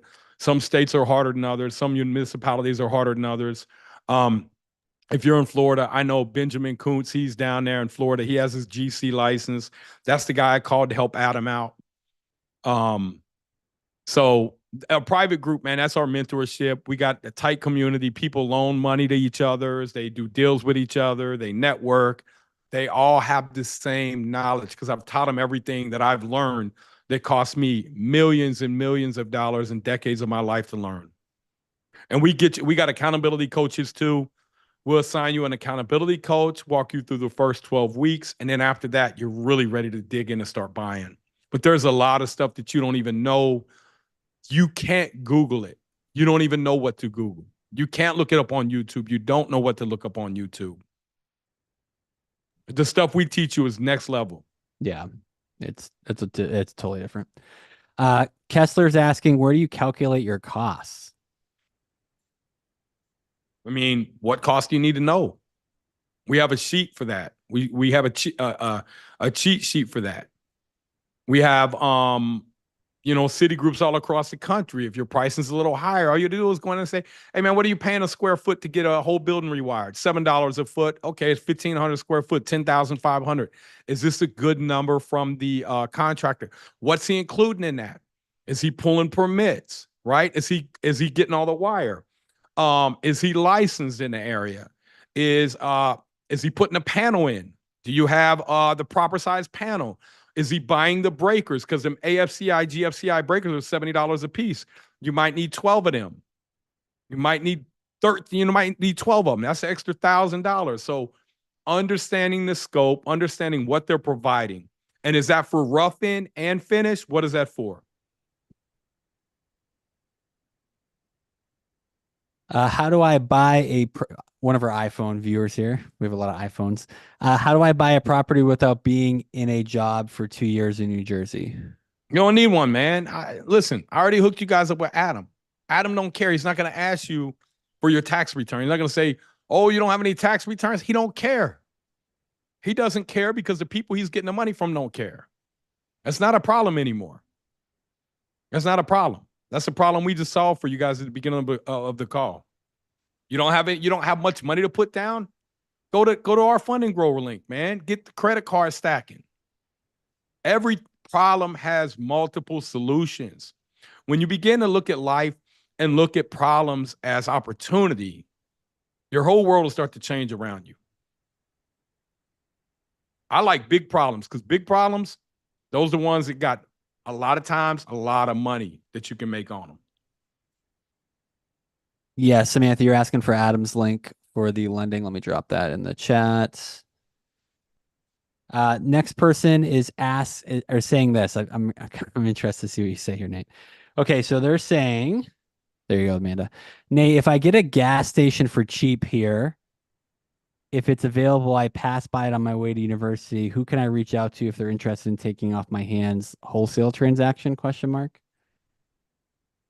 I mean, gas stations, you got to know. You're gonna come back dirty on phase one. You're gonna have to pull a phase two. Like that's just a different type buyer. Now, in my inner circle, we'll talk about that stuff, but until somebody's like really um a multimillionaire and they've made it through our BIA, man, we keep people focused on a goal. What I've seen people do that are unsuccessful or that have derailed their goals is they go and they try to go too big too soon. Like, look, man, I can show you how to become a multimillionaire in 5 years and retire. You're gonna have about 15,000 a month in passive income. You're gonna have 3 to 4,000 a month in principal reduction, meaning that the amount that you owe on your debt is going down 3 to 4,000 every time you make a payment every month. And you're going to have 20,000 a month in appreciation. That's about $40,000 a month you're making. I mean, 40 grand a month, $500,000 a year, right? If you look at your total package. So if I could show you how to do that, I don't want to go chasing gas stations. Those deals are a lot harder to get done. You'll get there, but let's get you to that millionaire status first. And don't stop until you get to the millionaire status. I see people go out and they do 6, 7, 8, 9, 10 deals, and then they feel like they're ready to go. Like, look, man, just follow the process, man. Because by the time you get to 30 deals in 5 years, you could retire for the rest of your life, man. You're set. Because now you own about $7 million worth of real estate going up 5% a year. That's $350,000, man. That's equity. Times that by 5 years, you got $2 million in equity you built. All right, we'll do a couple more questions because it looks like Nate's Cigars is almost near its end here. So that's usually our timer. It is an 87-minute cigar, man. It lasted longer than that. Daniel says, do you have any properties in the greater New York, New Jersey area? Any relevant laws there? We have actually the president of New York is a good friend of mine. Met him in the academy. He's made millions of dollars since he got in there. And he is an attorney. So like a lot of the laws and stuff, if you're in there, you ask him, his name's Rob. You say, Rob, man, what about this or that? He knows a lot of that stuff because he's an attorney. But no, I don't own anything in New York and New Jersey. I want to buy, but this is Jay. I want to buy, but my credit is in the 60s. The credit card sounds good for me to start. Your credit's in the 60s or 600? Or 600s, yeah. I mean, look, man, it's not that hard to get your credit up. It's really not. You know, you can piggyback off somebody else's credit. You can go. First thing that I did when I went and got my the first thing I did when I went and wanted to build my credit, like the day after I came out of bankruptcy in June of 13, was I went to a and I'm gonna tell you the mistake I made, man. And I was pissed. I went and I got a prepaid credit card for $2,000 through First Progress. I still got that card today, and I carry a zero balance on it, but I had to put $2,000 up. They gave me a $2,000 line of credit. That's been reporting to my credit for 11 years now. Positive, right? Never missed a payment. And then I went to a I called my credit union and said, hey, man, can you do an unsecured line of credit for me? And because I heard about this thing, I was researching and reading and I found this hack. And they said, yeah. So I went in and I gave them $1,000. They gave me, I bought a CD for $1,000. It was like a 1-year CD. They gave me a loan for $1,000 and collateralized the CD. So my credit score started growing. I was up to like a 620 after a year. And then what happened was the debt paid off. And when the debt paid off, that trade line fell off and my credit dropped back to like a 590. I was like pissed. So what I learned was you have to get a longer term one. Then I went and I think I put $10,000 into one and I did one for 5 years. I put 10 grand in. They gave me 10 grand back the same day. And that was what allowed me to build my credit up. So don't do the one that's only 12 months because when it falls off, it's gonna drop your credit the month it falls off. All right, our law student asked another question. Nate, is it worth the risk to get a job right now and leave college? I mean, graduating law school is 7 years from now. I know it ain't worth it. Would love to hear your advice. I mean, what is your goal? It doesn't sound like you want to be an attorney. Attorneys do. Look, let me just show you guys something, man.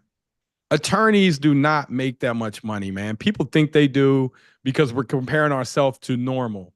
Like, quit wanting normal in life, man. Like, here's what an attorney's gonna make. A good attorney, like a good attorney's gonna make. Where's my calculator at, man? A good attorney's gonna make coming out. Let's say you're making $450 an hour, man. You're not gonna bill out. Let's say you bill out 1,200 hours your first year, right? The law firm's going to take half of that. So you're only going to get half of that right there, right? That's 270. You're only going to bring home about 65% of that.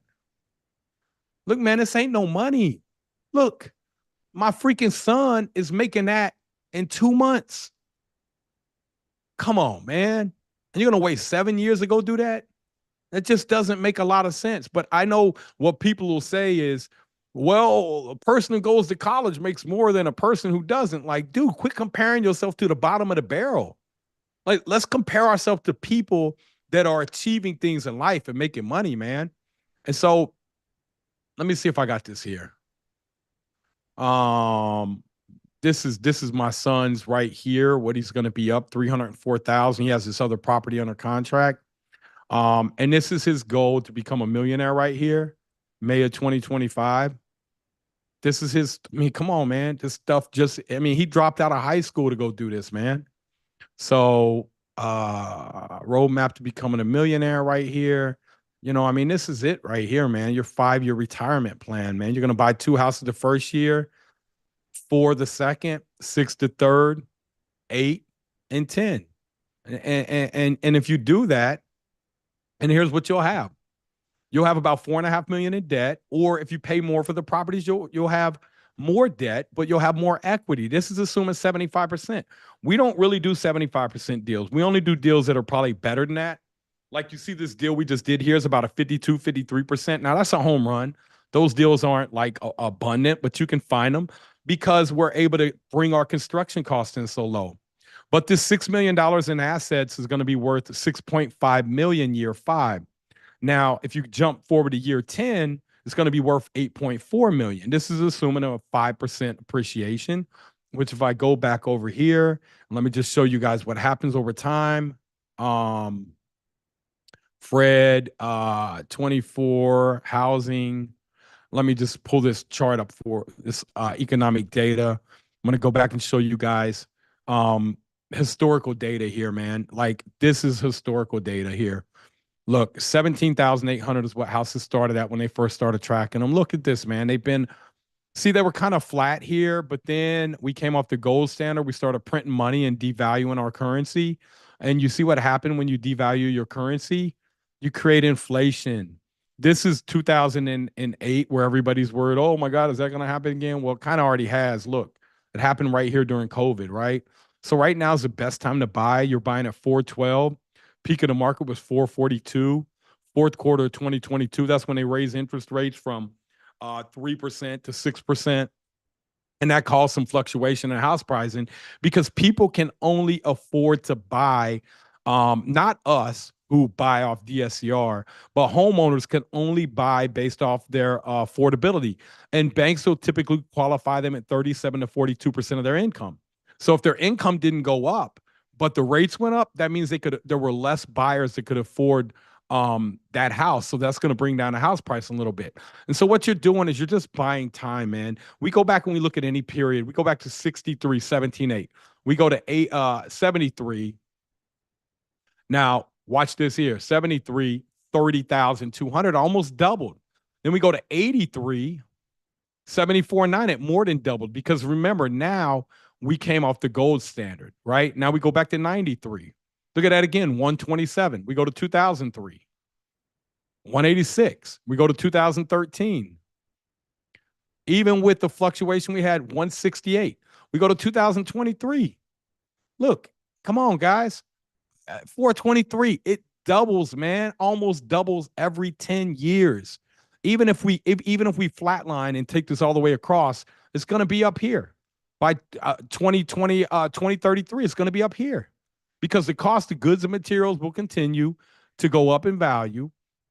And then another thing to understand is the federal debt clock. If you understand what's happening to our money here, then you'll understand that it's just being devalued right here. This is our national debt right here, 35.687 billion. This is our God, come on, you got this thing covered up, man. I don't know how to get this thing off here. Let me see if I can move this here. I don't even know what the heck. Who the heck put this on? Somebody sponsoring it now? So our GDP is covered up. So I don't know where that's at. But if we let's go and look at Treasury dollars 2025. Money supply. Look, our money supply was 4.8. Now it's 21.1. What's happening here? They're just creating more money, causing money to be worth less. And if they're causing money to be worth less, then you want to buy assets with this worthless money. You want to buy assets that are going to go up in value and utilize. What's up, babe? How you doing? How was it? Awesome. Okay, so look, $4.5 million in debt. Now, this is the guy that's in law school, okay? Understand these numbers. You got $4.5 million in debt, but you got $6 million worth of assets. Now, let me just show you guys something real quick, man. This is a hack to understand. Where's my calculator at? And I appreciate you guys staying on here, but this is going to be powerful right here. That $6 million is going to represent about let's say it's bringing in a 7% return. Okay. That's $420,000 a year. And now you only owed 4.5 million. And let's say you're paying 6% on that. So what that means, I'm sorry, I did that wrong. 270,000. So if you had 420, you guys understand what I did wrong. I didn't put enough zeros. 4.5, 1, 2, 3. And you're going to borrow the money at 6%. You're getting paid about a 7% return on this real estate. It's probably going to be 8, but let's just say it's 6. 270,000. You were bringing in 420. So you got $150,000 spread. That's your cash flow. That's your cash flow. Now, there may be some principal reduction. Your cash flow may be 120. Your principal reduction may be 30,000, meaning that if we go back over to this amount here that you owe, your 4.5 million is only going to be 4.4 million because you've reduced the amount. Now, this is staggered because what we did, remember, these houses are the only ones we own for 5 years. These we own for 4, these for 3, these for 2, and these for 1. So we didn't get the full appreciation over 5 years on these properties. But now what we did was we took the value of 6.57 million. We borrowed 75% of that's 4.93. We paid off the 4.4. We got 528,000 in cash. We don't have to pay taxes on that. That's a loan. But the big payday is holding on to all of these for another 5 years. They go to 8.4 million in value. You go borrow another 75%, which is 6.29.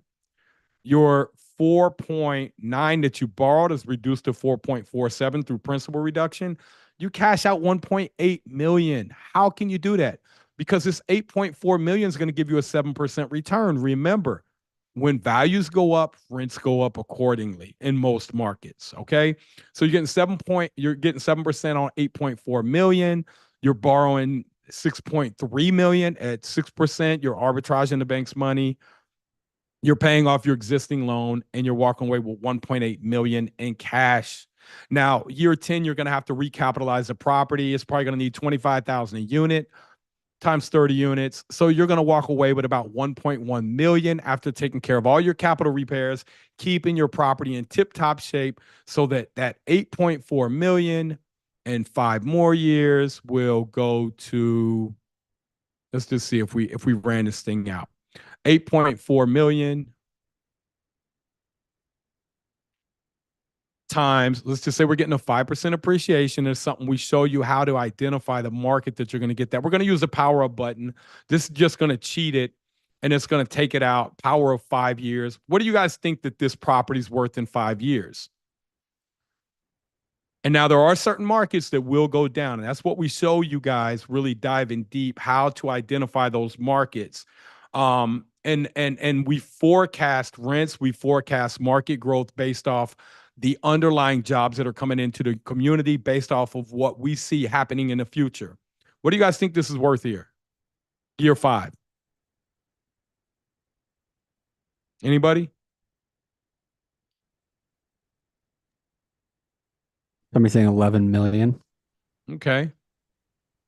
So 10.7 million. Good job. 11 million. You like to round up. Look, this stuff is not super complicated. It's not. Executing it, having the right people, processes, people around you to answer your question, help you get through it. This is the way, man. You want to go to college, man, you know what your life's going to look like. You want to go do this for the next 5 years. By the time your peers are graduating college in 7 years, you'll be a multimillionaire. If you follow the path, you will. And you probably can do it a lot sooner than that. I've had actually the quickest ever, 7 months. I had a student do it in 7 months. His name's Okino. Jamaican immigrant, came here in 2015. I mean, it's the problem is that people are looking for easy. I'm telling you right now, this is going to take sacrifice. This 5 years of sacrifice of your life. And the rest of your life is paid for. Or you can go the traditional route. Work for 40 years and struggle. I just don't, the math doesn't make sense to me, man. I just wanted to do the 5 years. Mm-hmm. Took me a lot longer than 5 years because I didn't know what I showed you guys. I didn't have a clear path, right? And when I started to understand all this stuff, I was like, wow, why don't they teach us this in school?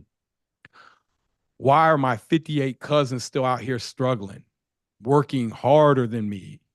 Now, they didn't work harder for me those 5 years. I grinded, man. I had no chill, none.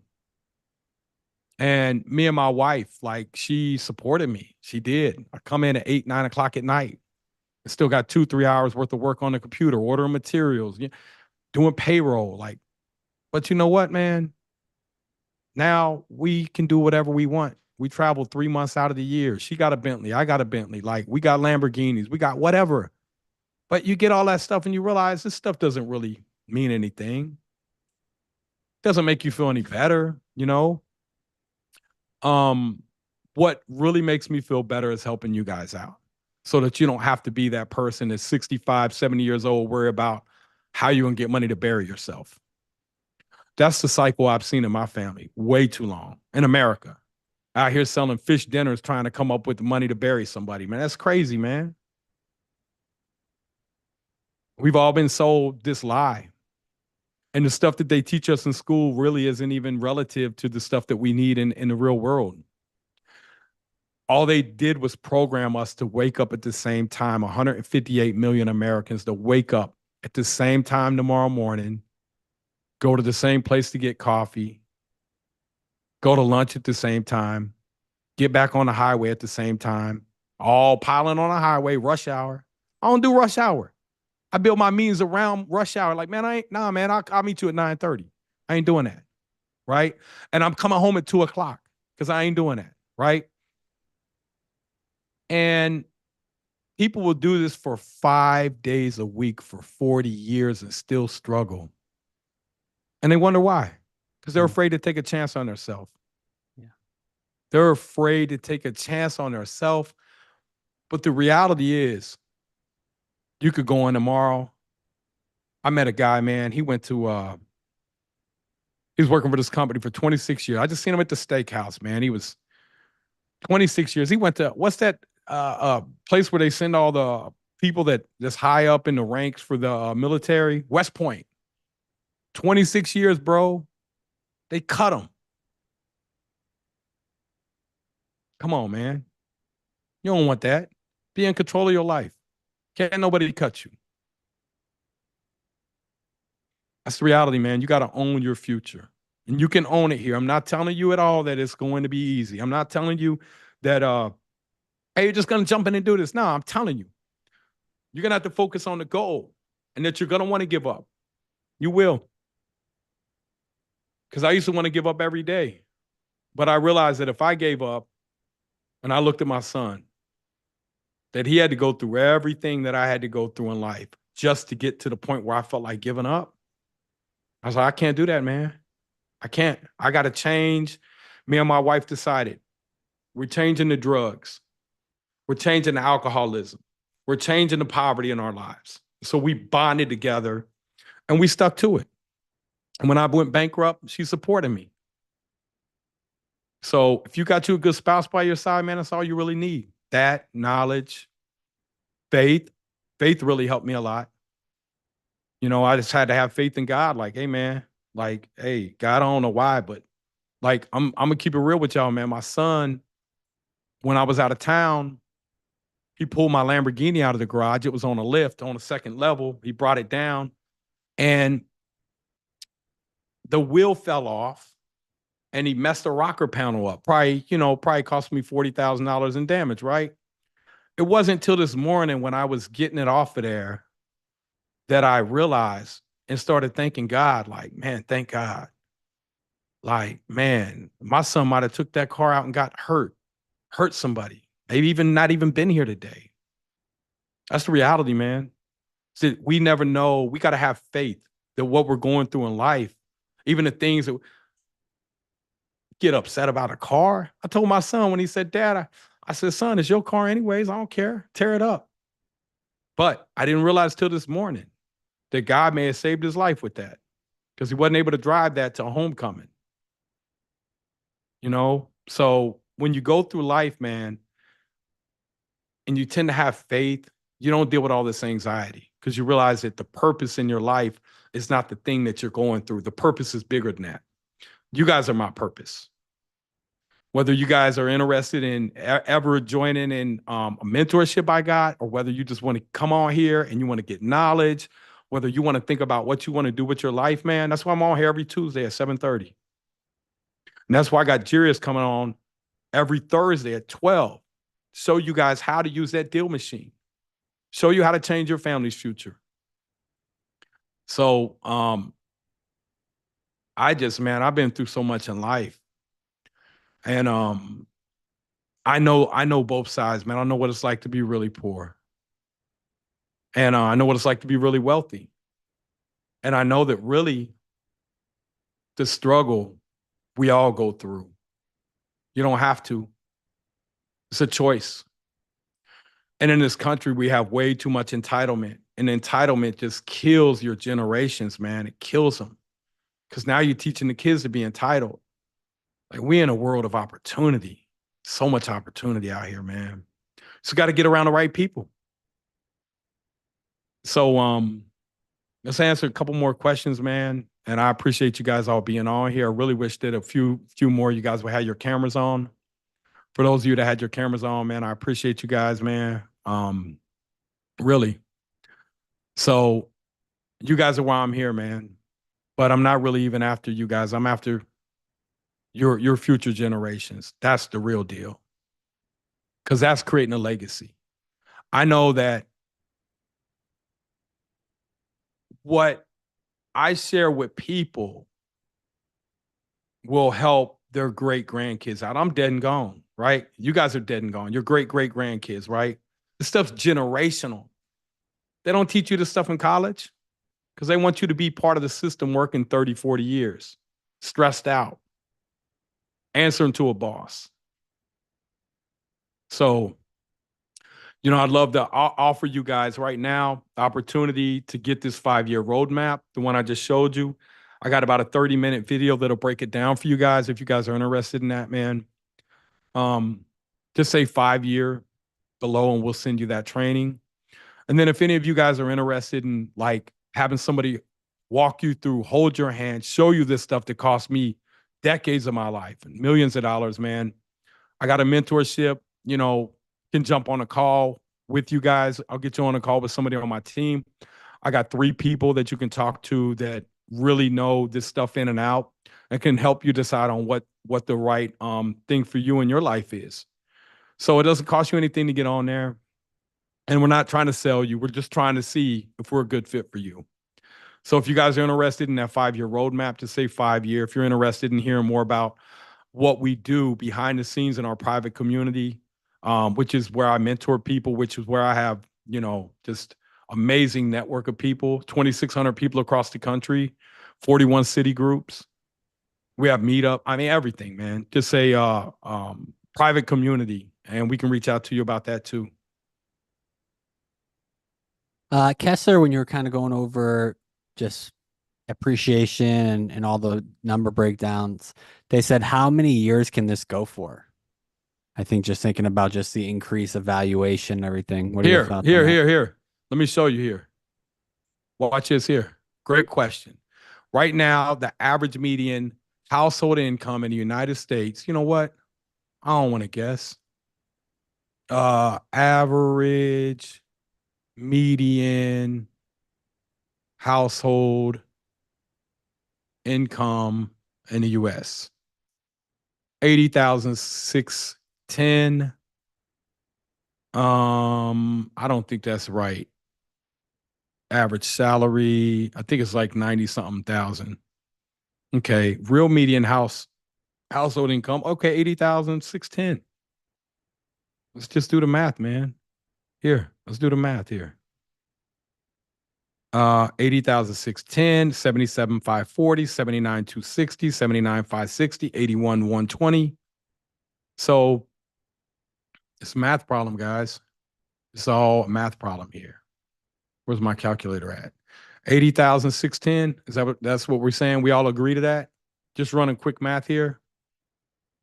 80,610. Anybody in here work a W-2 job? Just raise your hand. Anybody in here work a job? Okay. David, Daniel, who else in here? Okay, Annette. Come on, man. Every year when you're going for a review, what are you getting?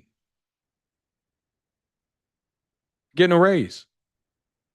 Are you really getting a raise, though? Not really. They tell you you are. It's not a raise. It's a cost of living increase.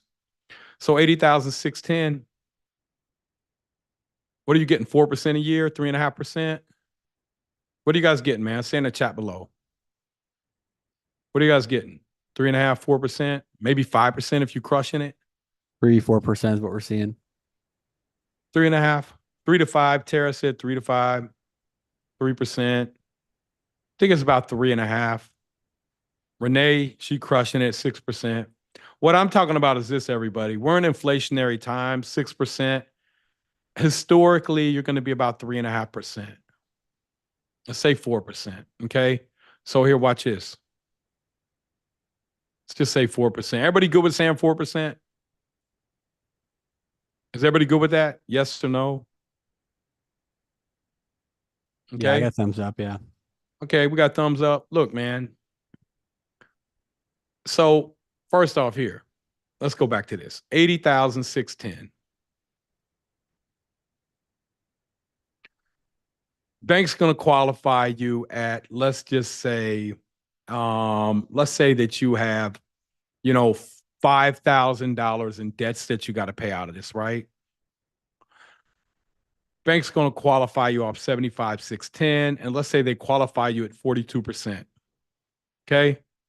That's what you can afford to spend on your house payment. This is your monthly house payment. You can afford $2,646 a month on your house payment. We go over here into the mortgage calculator. We plug that in.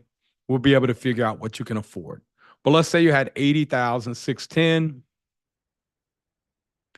and every year you're going to get a raise. That's just the way our economy works, right? This is how they build our GDP. This is how they make things cost more to produce because they got to pay the workers more. They got to pay the people that work at the stores more. They got to pay the people that work at the everywhere more. You guys understand that? So let's just say times 1.04 to the power of 10 years. Let's see how much people are going to make in 10 years. Almost look at this. They're going to make $119,000. Now, let's say instead of $5,000, they got $7,000 that they got to pay out. That's what they can qualify for. Let's say you qualify at 42% of that, right? It's 47,175. Divide that by 12. Your new monthly payment, 2,600 to 3,900. How much more house can you afford? This is just the way it works, man. People can't really afford any more. Things just cost the same as what they're getting a raise. See, we create inflation by several things. Number one, when we tax big companies, that creates inflation for the consumer. Big companies run off bottom line margins. Big companies run off 8 to 10% bottom line margins, not huge margins. Okay. So if they're selling you something for $100, they're making $8 off of it. That's an 8% margin. Okay. Out of that 8%, they have to pay their investors too, the stock dividends, right? So let's say that they come in and they impose these taxes on big companies. You think big companies are going to say, well, that sucks for us. We're just going to make 5%. No. They say, we're still going to make 8%. We're just going to raise the price on everything, or we're going to take this bag of chips and we ain't going to change the size. We're just going to put more air in it, less chips, right? That's inflation. So everything is passed on to the consumer. And you got people in government that'll use emotion. They know this stuff, man. But they say, we're going to tax the corporations. Well, tax on the corporation is a tax on the consumer, because it's still going to run their 8% margin. But actually now they're getting the 8% of $120, because that $100 thing they were doing, now they're charging $120, they're making $9.60 instead of $8. That's why when they get taxed, they all get taxed the same. And I'm going to tell you how I figured this out. My controller called me and said, hey, we're short on property taxes $36,000. She had to do a capital call. She had to call me and say, hey, you need to give me 36 grand. I said, whoa, what happened? We budgeted for this. They had an increase that they passed. And I said, I was mad at first. It came out to, I think, $55 per unit per month. And I was like, oh, they did it to everybody? Next year, rents jumped to $120, $150. Why? Cost me more to hold the property. I got to pass that on to the consumer. So, this stuff can go on forever because it's math. They give you a raise, you can afford more. Now, what will affect that is interest rates a little bit. But interest rates historically probably going to be stable in that, I would say 4.5% to 7%. We're not going to see a 2 or 3% again. If we do, it means that we're in a lot of trouble, because the government drops interest rates to create more velocity in the economy, which is why they just dropped it 50 basis points in hopes that, because we're in a recession already, the government can lie about it. I just talked to my guy that cuts my hair. He's like, man, I'm down $3,000 last month. He's like, I made $3,000 less last month. Why? People ain't getting their haircut as much. I got another buddy of mine. He owns a pallet company. Pallets were selling for $7 a pallet. Now they $2 a pallet. What's that mean? They don't need that many pallets. So there's so much money in the economy, though. From COVID, they printed 40% of all the money that had ever been printed in the history of the United States in the past couple of years. So there's a lot of money out here right now. But what happens to all the money? It always goes back to the wealthy people. Why? Because the wealthy people look at money different. We're all, 99% of us are taught to be consumers. 1% of us are taught to be investors. So I want to teach you guys to be investors. Invest first. Get your money up. Man, I drove that 99 Toyota Camry I had till the motor blew up. I was grinding. Then I went and got another Toyota Camry because I was a consumer. I had a Range Rover. Man, that thing was costing me $100 a day in gas. Why? Because I was a consumer. I had to switch to become an investor. And when I become an investor, you start getting so much money and you go buy whatever you want. but don't buy it out of active income. Buy it out of passive income. Buy it off the big cash out refi, that $1.8 million I just showed you. You get that money in, man. You want to go buy you a Lamborghini? Go buy it. Take a couple $100,000. It don't matter. Because now you got the system and processes that are making you money while you're sleeping. Enjoy life a little bit. You don't have to not enjoy life. You can do both. So let's do 2 more questions, Donald. Awesome. Dan is asking what reserves you typically hold per property. For example, is it 3 months of mortgage payments plus percentage of repair, capital improvements?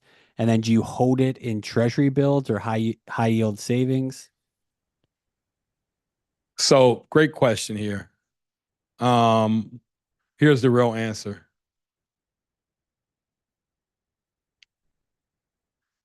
See this here? I'm gonna hold 3 months worth of mortgage reserves on a single family house. When I start to get larger 100-unit complexes, I'm gonna put 6 months worth of reserves in there. I'm also going to go through and I'm going to know exactly what this property needs over the next 5 years, and I'm going to plug it in. If I know that paint, let's see, where's my paint at? You know, I got my cabinets. I put new cabinets in. I'm good for 15 years. Hot water tank, I put that in. I'm good for 10 years. You know, what did I not do in here? So my paint, my appliances, right? Appliances are going to need replaced year 7. You know, I mean, yeah, they're brand new, but man, 50% of them are going to fail by year 5 or 7.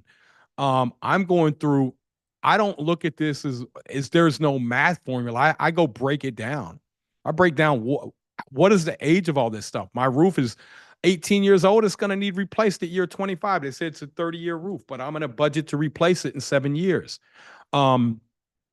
You know, I look at everything. Paint, I'm going to have to repaint the whole building in 3 or 4 years. So I'm going to put that over here as a capital item. And then I'm going to set my reserves. Let's say I set my reserves down here at, see, I got 3 months here for my mortgage reserve. Let's say I go over here and, you know, this thing's on view only, but I could show you if it wasn't on view only. And, you know, I got 5 years of 60 months. So let's say that I'm going to have a shortfall year 5 of $5,000 because of my capital items I'm going to need. Well, I just take 5,000 divided by 60 months and I start reserving that every month. That way, magically, I got just enough money in the account to cover that. But by year 5, I'm looking to do this cash out refi because this is where the real money comes in play. This is where you really get wealthy at. It's through the appreciation here. And so I go do this cash out refi, this 99 grand. I'm going to recapitalize the property. I'm going to look and say, what are the items that I'm going to need year 6 through 10 to hold this asset? And if it's $20,000, I'm going to set that money aside, probably in a money market account, a high yield money market account. And it's going to be there to run that property seamless, to make sure that I get my consistent, predictable returns every month. Does that make sense, everybody? Because I want my cash flow every month. I do want my cash flow. But I'm really after the appreciation. We'll do this question because the other one might be a lot longer one there. Alex said, Nate, is the goal still being met if you hit that level of equity with less properties? Talking about the 5-year plan you broke down earlier, in high cost appreciating areas like parts of Ohio and Florida. So if it's less properties but higher appreciation, does that still work? Yeah, it does. The problem with the higher cost is that the cash flow is not really, you know, you're not going to get $1 million property most of the time that you can rent out for, you know, 9 or 10,000 a month. So the margins aren't there a lot. You're looking for workforce housing. Those are the things that are going to be in high demand. Those are the things that the masses of the population are looking for. When you start getting into those $1 million homes, it's a little riskier because there's less people that can afford those. And there's less people that even want to rent those. Most of those people are buyers. Charles asked, I have 3 houses with 400K in equity. Should I sell and start over following your plan? You guys want to hold on? I'm going to get me some, I got to get some water, man. I'll be right back. I'll answer a few more questions. Let me go get another water, all right? And Donald, go ahead and ask me some questions while I'm gone. I'll be back in 1 minute. Okay. Um, perfect. Real quick, well, I'll just do my plugs because my social media team keeps knocking on my door. Make sure to follow Nate on Instagram. She messaged me like a bunch of times. Tell him to follow him on They Instagram. locked I'm me like, out the okay. house, Donald. Oh, they locked you out of the house? Oh, yeah, here we go. Oh, I mean the pool's out there if you need some water. So it's a joke. It's a joke. Yes, Nate does have some houses on Section 8, but you gotta know. There you go. There's Tanisha. I got you, Tanisha. Nate.Barger on Instagram. And look up we have a free group as well called BRRRR Invest. I'm on Facebook, so jump in there as well. Does Nate have Section 8 houses? Yes, he does. But you gotta know what you're doing with Section 8 and the stuff that could happen with that, right? People look at Section 8 like it's just guaranteed money, but there's a lot of stuff there that you really got to know before you get into it. Last call too for the training. If you haven't got the free training, just say 5 year or training. We'll send that over to you, and then we'll just do a couple more questions. If you guys have any questions, feel free to drop them so I can read them off today right now about real estate. If you have any questions about Boston sports, you can just ask me there. I'm very equipped for that, but we'll save the real estate questions for Nate here.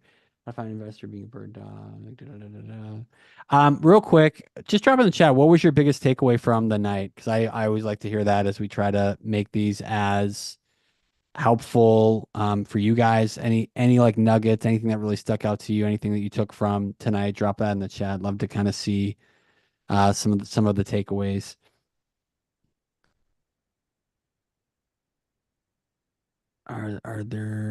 Are these every Tuesday? Also heard about Thursdays. Yeah, so Tuesday night at 7:30 Eastern, Nate does his Zoom.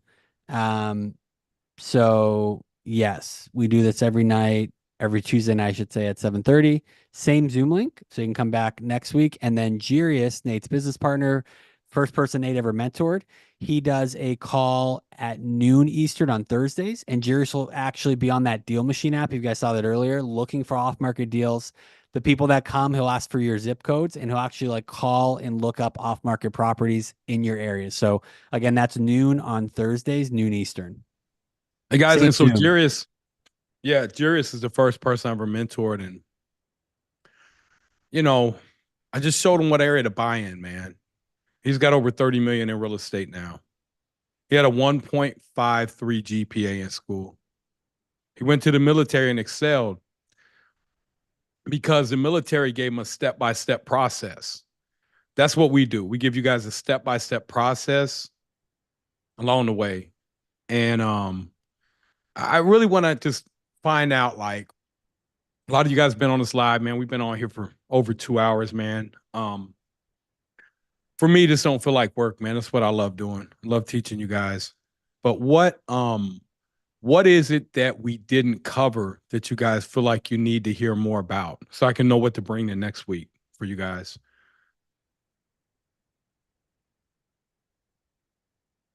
Look, the course covers everything. It's everything. Single family, BRRRR related, 4 units and below. Yes, everything. Yes, taxes, everything. We have tax attorneys come in. We show you how the maker schedule work. Like the maker schedule, we haven't even dug into that, why wealthy people don't pay taxes. But all that we teach you guys, man, everything. I don't hold anything back. This is the same training my son went through, and he's going to be a millionaire in 9 months. Maybe. We'll see. He can be. It's everything. I don't hold nothing back, man. Yeah, for those of you who give Nate feedback too on stuff we can dive into more, the credit cards, no money down, starting with zero. If you registered for this, we'll text you a replay because near like the first hour we went into using business credit cards, so that was part of that. But we can dive into that even more next week as well. You know what? So man, thank you, Jesus or Jesus. I ain't sure how to pronounce it. Yes, it's possible in California. Everything. We got people in California. We got people in every state. Currently renovating my first house, Taylor Clark, myself. Does this ever make sense? Not passionate about construction work. I mean, you do what you got to do to get where you got to go. It doesn't matter how you feel about things. Like the reality is when you pick a goal, you stick to it, you get it done. there's stuff that I did along the way that I just set my emotions aside, man. My emotions didn't really matter anymore. It was like, I'm focused on this goal. Like, my emotions cannot run my life because it's going to be erratic. You got to have a mindset, man. One of the first things that we work on in our private group and mentorship is the mindset. It's how we've all been taught and indoctrinated to be comfortable, but being comfortable isn't going to help you get to your goals. That's what I was kind of like mad at my son about. Like, he's looking for comfort. Like, do you want to be a millionaire in 9 months? You want to be comfortable? What them two don't. I pulled up the Chick-fil-A. I said, man, go on in there. He said, what you want to eat? I said, nah, bro, you're gonna get an application. You want to be comfortable? That's comfortable in there, man. You want to be a millionaire? Quit thinking about being comfortable. You can be comfortable after you become a millionaire, multimillionaire. You can be comfortable after you get that 14, 15,000 a month in passive income. But any other comfort in life is just false comfort because you're still going to have to work all the time, right? You're still going to have to worry about somebody else cutting your job. Yes, it's possible in California. We put up a house earlier in 9080, whatever. Like, it's $1 million house. Looks like a shack, man. That person probably paid 150 grand for that house, man. Go off from 400,000 or 500,000. They don't know their house worth $1 million. Maybe they do, maybe they don't. But in those high appreciating markets, a lot of times you can get deals a lot cheaper with bigger margins on them. You can do ADUs, additional dwelling units. You can build, take a garage and turn it into a unit that you can rent for 3,000 to 5,000 a month. That thing will add a substantial amount of value. We got one of the people in our private group, she's an attorney, and she did an ADU on her property. 180 grand is what she spent. She learned how to GC it herself, everything. Really proud of her. She's a freaking attorney. She don't want to be an attorney. It's a grind. She wants to do real estate because she sees the goal. Buying back your time and having peace to spend with your family. You don't need a lot of money, man. You need a lot of time. See, the money will take care of itself if you own enough assets that are appreciating. But being able to get out and travel, like we just went to Europe for a month. Last year, we went to Hawaii and Florida for a month and a half. And we travel all the time, man. That's what I do with my time. I travel with my family. Because, when we're all on a deathbed, you think we're going to worry about, did we work more hours for our W-2? No, we're going to think about the impact that we had on this world, the people we were able to help that probably would have struggled otherwise. And what do we spend our time doing? Going out making money? Like, that's not going to matter. But if you can put this system together and it makes money for you the rest of your life, then you can really enjoy life and you can help people. You can give out of your abundance, not out of your growth. We have a couple people commenting. We have Jakari, is this path good for driven people that are unemployable? And then there's somebody else that was talking about, they said, hey, I make 60K, but I'm paycheck to paycheck. So I know a few weeks back, you talked about, getting money first before you even start investing. You want to talk If you make 100 that? grand, you're going to be paycheck to paycheck, man. You're just going to live in a little nicer neighborhood. If you make 200 grand, you're going to be paycheck to paycheck. That's the whole mentality that you have to work on changing, is like consumer mindset, investor mindset. You trading your time for money. You have to trade your time for equity. You trade your time.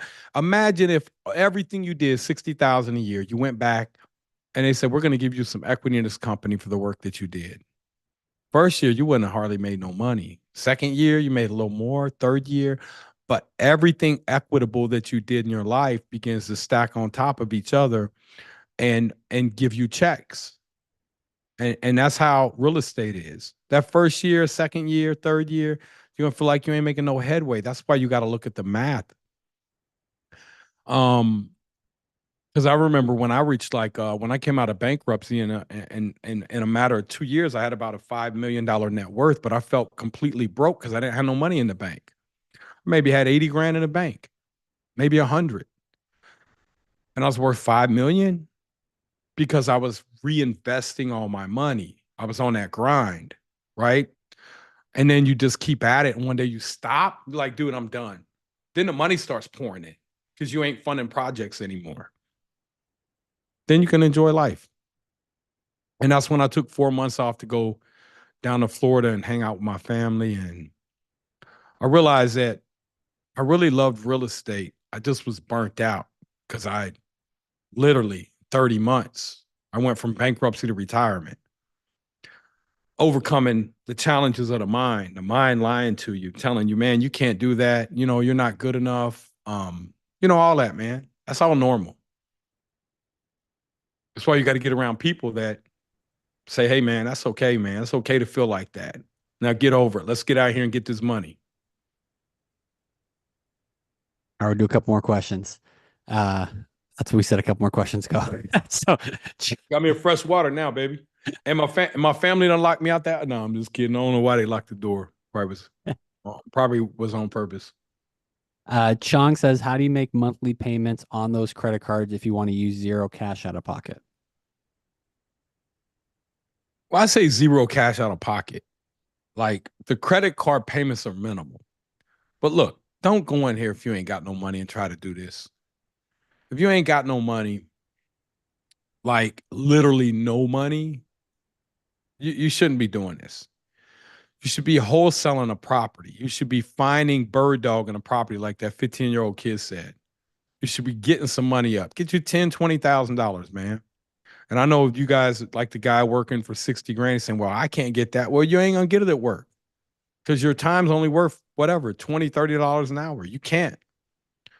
But if you take and you give your time away for free, learning a skill set, and one day that skill set, boom, you'll be able to use it to make $10,000 in 8 hours, right?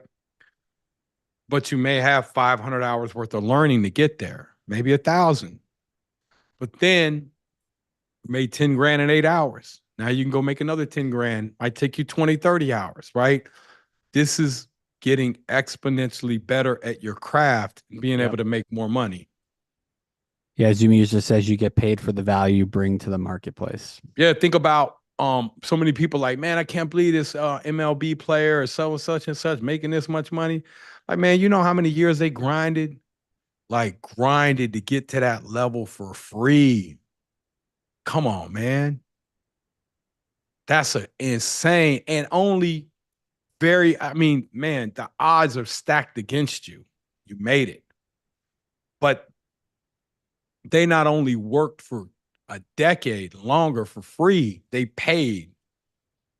They were passionate about it. They chased their passion. It's payday now. Edward's asking, where's the link for the challenge? So Nate was talking about the mindset challenge, which is in the private community. We are going to be doing a deal machine off-market deals challenge, and I think like a week. So if you come to the Thursday live, they'll probably announce that. It should be in the next week or so. We're doing an off-market deals challenge. So we do that monthly as well. And that's in the free group. So you can be part of that. Let's see. So did we get any responses on what they want to hear about more next week? If they're saying starting with zero, you need to get on Jarius's call. Yes. Jarius is going to show you guys how to find off-market deals, which is going to help you in the BRRRR process because we source our own deals, or we maybe have somebody bird dog for us. Section 8, Section 8 is just rental program. Section 8's hard, man. It's a lot harder. I still own a bunch of Section 8 rentals, but Section 8's really all the stuff I see on social media where they're talking about you can get in for a couple thousand down. You can, but that's not scalable, man. Remember, most of those properties that you're buying for $60,000, $70,000 have tens of thousands of dollars worth of repairs that are going to be needed over the next couple of years. All your cash flow is going to be eaten up by that. And if it's 2024 and you're getting properties for 60 to 80 grand, you're in a town like Flint, Michigan, or Toledo, Ohio, or Gary, Indiana. You're in a town you do not want to buy there. There's no appreciation. Think about it. Think about it. Look at this here. If those properties, let's just say those properties were worth 60,000, let's say they were worth $40,000 in 1990. That was what, 4 years ago? Let's just say they got times a 1.03% appreciation to the power of 34 years. Watch this here. 34 years. Look, they not even worth that. So let's just say over 34 years, you had to replace the roof. Let's just say that was $6,000, right? Let's say you had to replace the appliances 3 times. Let's just say that was, $2,500. Let's say you had to replace the carpet, at $2,000 a pop times 3. That's minus $6,000, right? Let's say you had to replace all the kitchen cabinets at least once, probably twice. Let's say that's another $7,000, right? Let's say you had to replace the you had plumbing in there.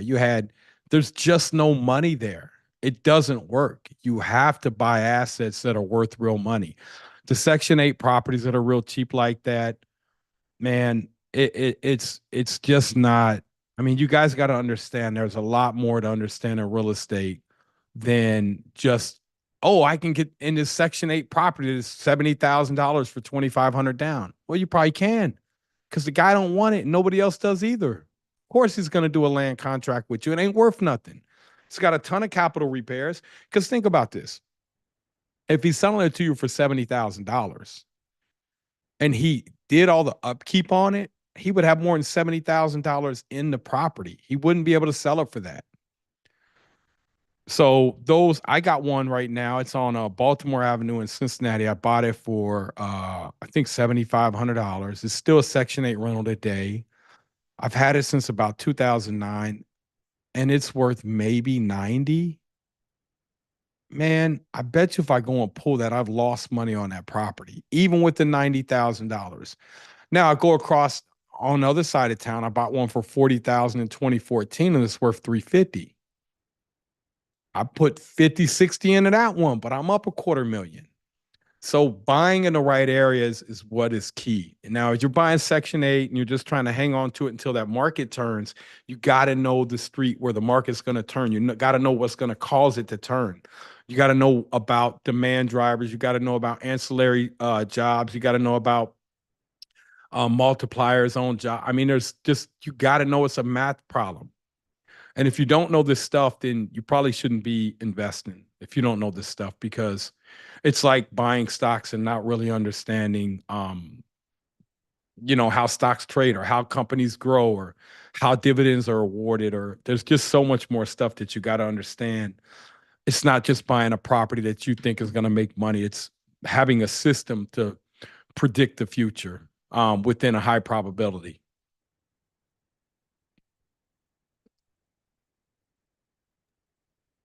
Sorry, I mute myself there. Let me see if I can scroll up here. Donald, how you feeling, man? I'm all right. You taking your vitamins? I mean, your aspirins? I need to take more. Yeah, Donald fell down the steps this weekend looking at his beautiful wife. You got a bruised tailbone, so that's why my setup's a little bit different tonight. All right, we'll do 2 more questions because I gotta go check my kids to bed. Yeah. Hey Nate, what are your thoughts on people here partnering up together on their first deal? I mean, what are you partnering with somebody for? What do they bring to the table? What do you bring to the table? What is your experience? What's their experience? You guys got to overlap. What's your responsibilities going to be? What's the consequence if somebody doesn't meet their responsibility? I mean, it sounds good to partner with somebody because it's like, oh, we can do this together. But, well, what's my responsibility? What's your responsibility? What value do you bring to the table? What value do I bring?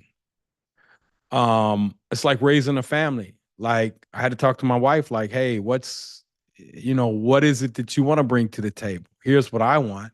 I want a housewife. I want somebody that's going to raise our kids.